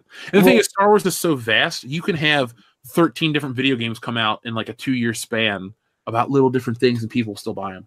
And Disney wants to have their own mark on it. They want to have their own success at Star Wars. That's the same reason why they officially killed, games like 1313. They killed, the EU. They want to be able to say, hey, we had a great Star Wars too, and ours was our own thing. And with that comes the risk that if it's bad, it is fucking bad. And they just happen to roll a fucking Snake Eyes, and now they got to live with the consequences. So obviously, that description would make a lot of money. It would make the most sense. But hey, Disney wants to move out of mom and dad's house and do their own thing, and they got to fucking live with the consequences. We're gonna see a lot of like mulligans with the Mandalorian. It's just gonna be like, it never happened. The other stuff never happened. Exactly. Where are we at here? Darth Armo, thank you very much. The LA Times just posted an article to remove John Wayne's name from the Orange County Airport. SJWs are the devil. Holy hell. My state sucks hard. Why would you want to get rid of John Wayne's name from the airport? Well, I mean, that one, again, he's no one. From that interview he did? Well, I mean, that was really bad, but yeah, I don't see, again, shit like that is pretty bad. I wouldn't necessarily want to remove it, but again, that it's everyone who knows John Wayne knows that the dude was a product of his time. He happened to grow up in a time where dudes were racist, and the dude said some really bad racist shit. I get it, but at the same time, it's like they're not gonna scrub his movies. They're not gonna not show his movies. People aren't gonna not talk about him as a movie actor. So you're gonna get rid of one and not get rid of the other. It's kind of a it's a weird thing, you know. So Yeah, but, I mean, but then to get rid of his movies as well, that's like film history. exactly. You know, They're not it's gonna do that. Yeah. yeah, and then you know, and in that way you're also tweaking history to your liking, and then that in itself is wrong. So Right. And again, the dude was fucking, you know, he was fucking a product of his time. That's is it a good thing to think that? Of course not. No, but you know, you grow up where there's no internet and everyone, you know, it was a different fucking America. And to now in 2019 want to go back and try to make up for something like that is it's disingenuous. You know, you're not gonna get rid of the classic films that he was in because they were classic films. But we're gonna change the name of airports and that's gonna somehow make it right. It's like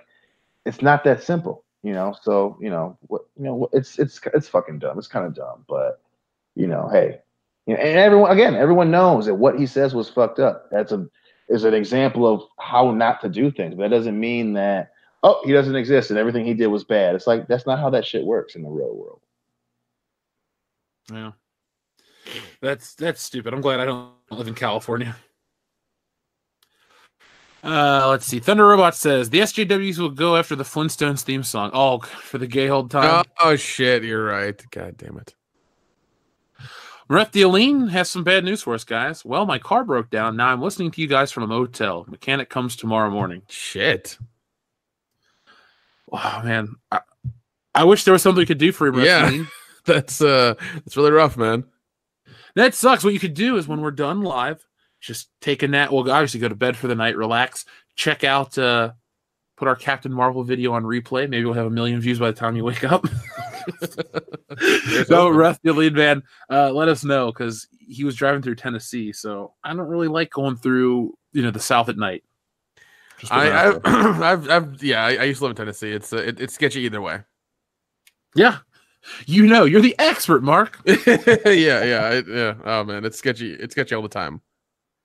Zaire says movie pitch: Will Smith, Genie, and Shaq returning as Kazam. They are pitted against each other by Luther, played by Idris Elba, Laura Dern, and Genie from I Dream of Genie. Comes in like Wonder Woman and BVS. Oh my god! Can the Wonder Woman theme play? Because that theme song does kick ass. It does. Oh man. Okay. Jeez. So you guys know about the Mandela effect, right? That thing they talk about online. Yeah. I listened to a whole Chris Jericho podcast about that, and this lady was so full of shit. She's talking about like famous lines from movies and songs, and I'm like, and she goes, "What's the quote?" And the song line, I'll sing it, and she goes, "It's something else." To Chris Jericho, and it's just so dumb. We'll talk about it off air. I want to do one of those Exozones with Doomcock and Gary from the Nerdrotic channel because those dudes are awesome. And secondly, I really just want to talk about some weird out of there science fiction-y shit. Oh yeah. But Zaire, I'll go see your movie. I loved Kazam. Said no one ever. I actually do love that movie. Damn it. I don't know. How about? I don't know. Shaq looks better than Will Smith does right now. So I'm just saying. That's true. That's true. How about Shaq returns as Steel to team up with War Machine, and they fight a zombie army? You never can get the free throws. And no. They fight a zombie army who was made by vampires, and Blade shows up towards the end. Oh, fuck! I was making a shitty joke, and now that sounds awesome. There's your woke ass superhero movie. You're done. Shit, at that point, it's not woke; it's just good quality. I know. I swear to God, if any douchebag tries to write an article about Beverly Hills Cop being this woke progressive movie, I might shit my pants. Oh, I'm waiting for that article to come up and just be like, Jeff, I'm sorry, but it happened. Don't even joke about that. It's gonna happen. It's gonna happen. They keep attacking movies all the time now. I'm constantly seeing articles about old movies like Animal House and like American Pie and shit like that. It's like they're old movies. Sorry, they're not so fucking progressive as you are now. But like, sorry, it's a timestamp of the era. Deal with it. Yeah, you can't go back. It just whatever. Fuck it. Some of those styles weren't good either. TLJ Screwjob says, "Sir, it's Brie. She's gone from woke to broke." Shit. I applaud you on that one. The Grand Inquisitor says, "If toys are for adults, now does that make them adult toys? If so, where can I find a Voltron or Optimus Prime strap-on? Asking for a friend." Well, Grand Inquisitor, if you have enough dedication, any Voltron or Optimus Prime figure can be a strap-on. Yeah, you just gotta Also, have time and patience. Exactly. Oh god, he transforms back into truck mode. He's stuck.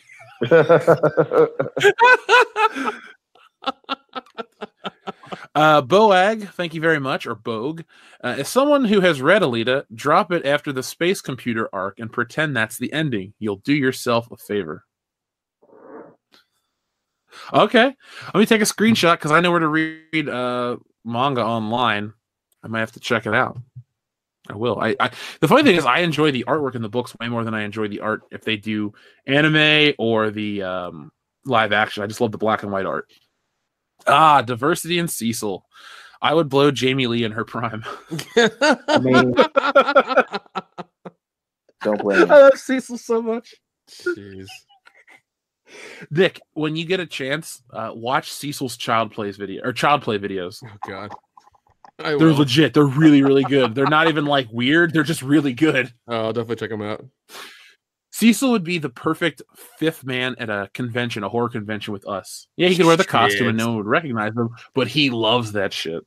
Dude, that would be a fucking amazing weekend. He just shows up there like that. Cecil, if you want to come to Horror Hound Indianapolis, we'll put you up, man. So yeah, let us know. Oh, by the way, Cecil, shoot me an email or a DM on Twitter. We got to talk because I'm going to be in New York soon. I do want to hang out. Crossbreed Azure says, Captain Marvel, more like Captain Flatcrack. Not my idea. Saw somebody with the username on SC Reviews video. Jeez. Oh, first name, last name. The whole shit, just realized you're live. Or it says whole shit. I think you meant to say holy shit. Whole shit, just realized you're live. I quickly clicked the video, then the thing slowed down for a second. Also, first super chat, dig your shit. Well, first name, last name, thank you very much. I'm glad you found us. I'm glad you're, digging our stuff. We're in a really good place right now. And like I said, I love making these videos, so they're not stopping anytime soon. And thank you for your very first super chat. Green Adrenaline 6405 says Alex Jones is Bruce Willis. Damn. Could you imagine Alex Jones is in Die Hard? Holly, just him. The frog's freaking gay. Get down. Well, he wouldn't be able to run that far for sure, and he wouldn't fit in an air vent, so it'd be pretty funny. Now I know what a TV dinner feels like. It's DARPA. It's DARPA. Oh my god! The radio waves. Oh, dude! Oh my god! Oh man, that'd be the greatest movie ever made. It would be so entertaining. Oh, and then we got our final two super chats from our friend Servant of God 777. First off, for Exozone, I grew up in a haunted neighborhood. I would want to listen to that story. I like that shit. I listened to this podcast called Bedtime Stories where they tell you one scary story for 20 minutes. Yep. But I fall asleep before the story's like halfway through, so I never know how it ends. But they're good from what I remember. And then finally, our friend Servant of God says 2 words: Hamline University. I'm sorry, I didn't understand that reference. Dion, did you? No, I did. It just sounds hilarious. Ham, like a sandwich joke? Like, what's the... Maybe it says Hamline. It's supposed to say Hamlin University? I don't know. Like shitty one of those for-profit university commercials that are always... Oh, God. Hey, I think what is it? Little Bow Wow did that for a while. Oh, God. We all know the best ones are still the Everest ones. You ain't doing shit on your couch. Oh my God, yeah. Get your ass up and go to Everest. Learn some shit. You could be a so-and-so and a so-and-so, and your mom might be proud of you. Go log on to Everest.edu. Learn this shit out. We should all sign up for Everest.edu, even though we all have college degrees. Shit. How would the credits transfer, Dion? They don't. That's the thing. That's the thing with for-profit college. They never transfer. Oh, damn it. Oh, shit. Logan Michael. Oh, I was just about to read it. About Funko Pops. Damn it. Yeah. Yep. Grand Inquisitor says, 1 for the road, boys. Party boob. Thank you, Grand Inquisitor, as always. And then we have our friend Servant of God 777 says, it's in St. Paul. Oh, Hamlin University. Well, I guess that's going to be our first stop on our spoken word tour of Fletch and Beverly Hills Cop. So I'm all good with Our that. spoken word tour, jeez, more like our hungover tour. We're gonna get drunk and just scream movie quotes at each other. That's all it's gonna be. We'll start with The Jerk and we'll end with I don't know, Star Wars. The Animal starring Rob Schneider. God, I hate that movie. I own it on DVD, but I hate it. Yeah, it's not very good. No. But you know what was very good? This episode of the show is also very, very long. We're almost 3 hours tonight, boys. Again? Yeah, we started at 8:30, so it's 11:13. Logan Michael came back, says, Funko Pops are better than licking the salt off a margarita. Okay. Dion, we've never drank margaritas together. We just drink straight tequila. We just go straight tequila. And typically, it's game time when a woman's licking the salt off the rim and making eye contact. Yeah, like that bartender in Miami. Mm-hmm. Oh, Jesus. Anyway, Servant God 777 says that's where the haunted neighborhood is. Okay. Let me take a screenshot then, so I can actually look into that because I kind of want to read about haunted shit before I go to bed.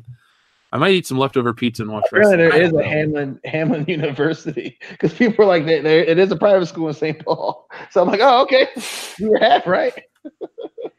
We're not wrong. We're not wrong. We're not that drunk either. So, folks, this has been episode 161 of World Class Bullshitters. Like we said earlier in the show, due to scheduling issues, we're not going to be able to do after hours tonight. But Kendo and I are going to be recording some bonus content for Patreon on Saturday. So be on the lookout for that. We'd like to thank everybody who stuck with us and also thank and welcome all the new listeners to the channel. Let's see where the Captain Marvel video is. We'll do this. I'll just read it. You guys can check it out. I was going to pull up the screen and all that crap to try to make it special. Without looking, do you guys want to take a guess on what it's at or where it's at? Ooh-wee. Yes. Take a guess, Dion. Miami, Florida. No. The number, the view count, dude. Miami, Florida is not a number. I'm gonna say 1,000. Okay, Nick. 465.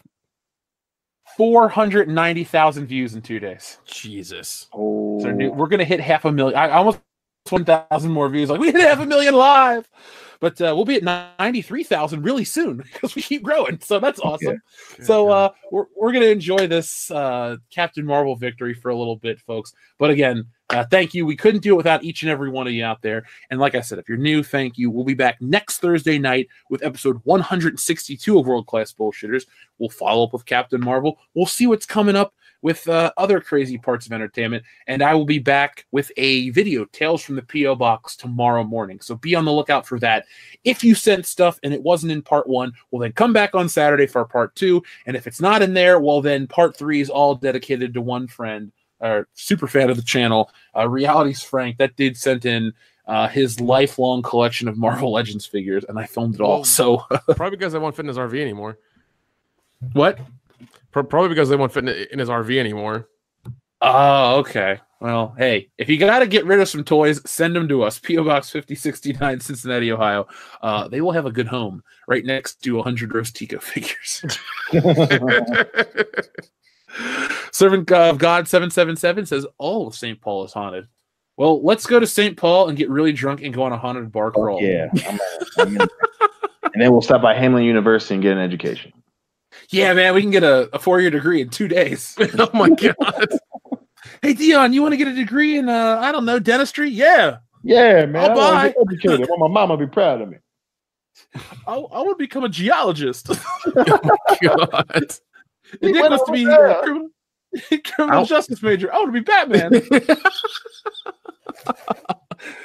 Yeah, I watched enough CSI. I'm okay with that. I'm good. Yeah, you call me Gil Grissom, motherfucker. I get weird when I'm tired. I just wear aviators, take them off every time I say something. Yeah, that'll be the day. God, you're. Oh shit. This has been a great show. So, folks, thank you to everybody who's watching. As I said, we'll be back next week with more. If you need to contact us, worldclassbs@mail.com. The best mail. .com? .com. Exactly. And as always, folks, be excellent to each other.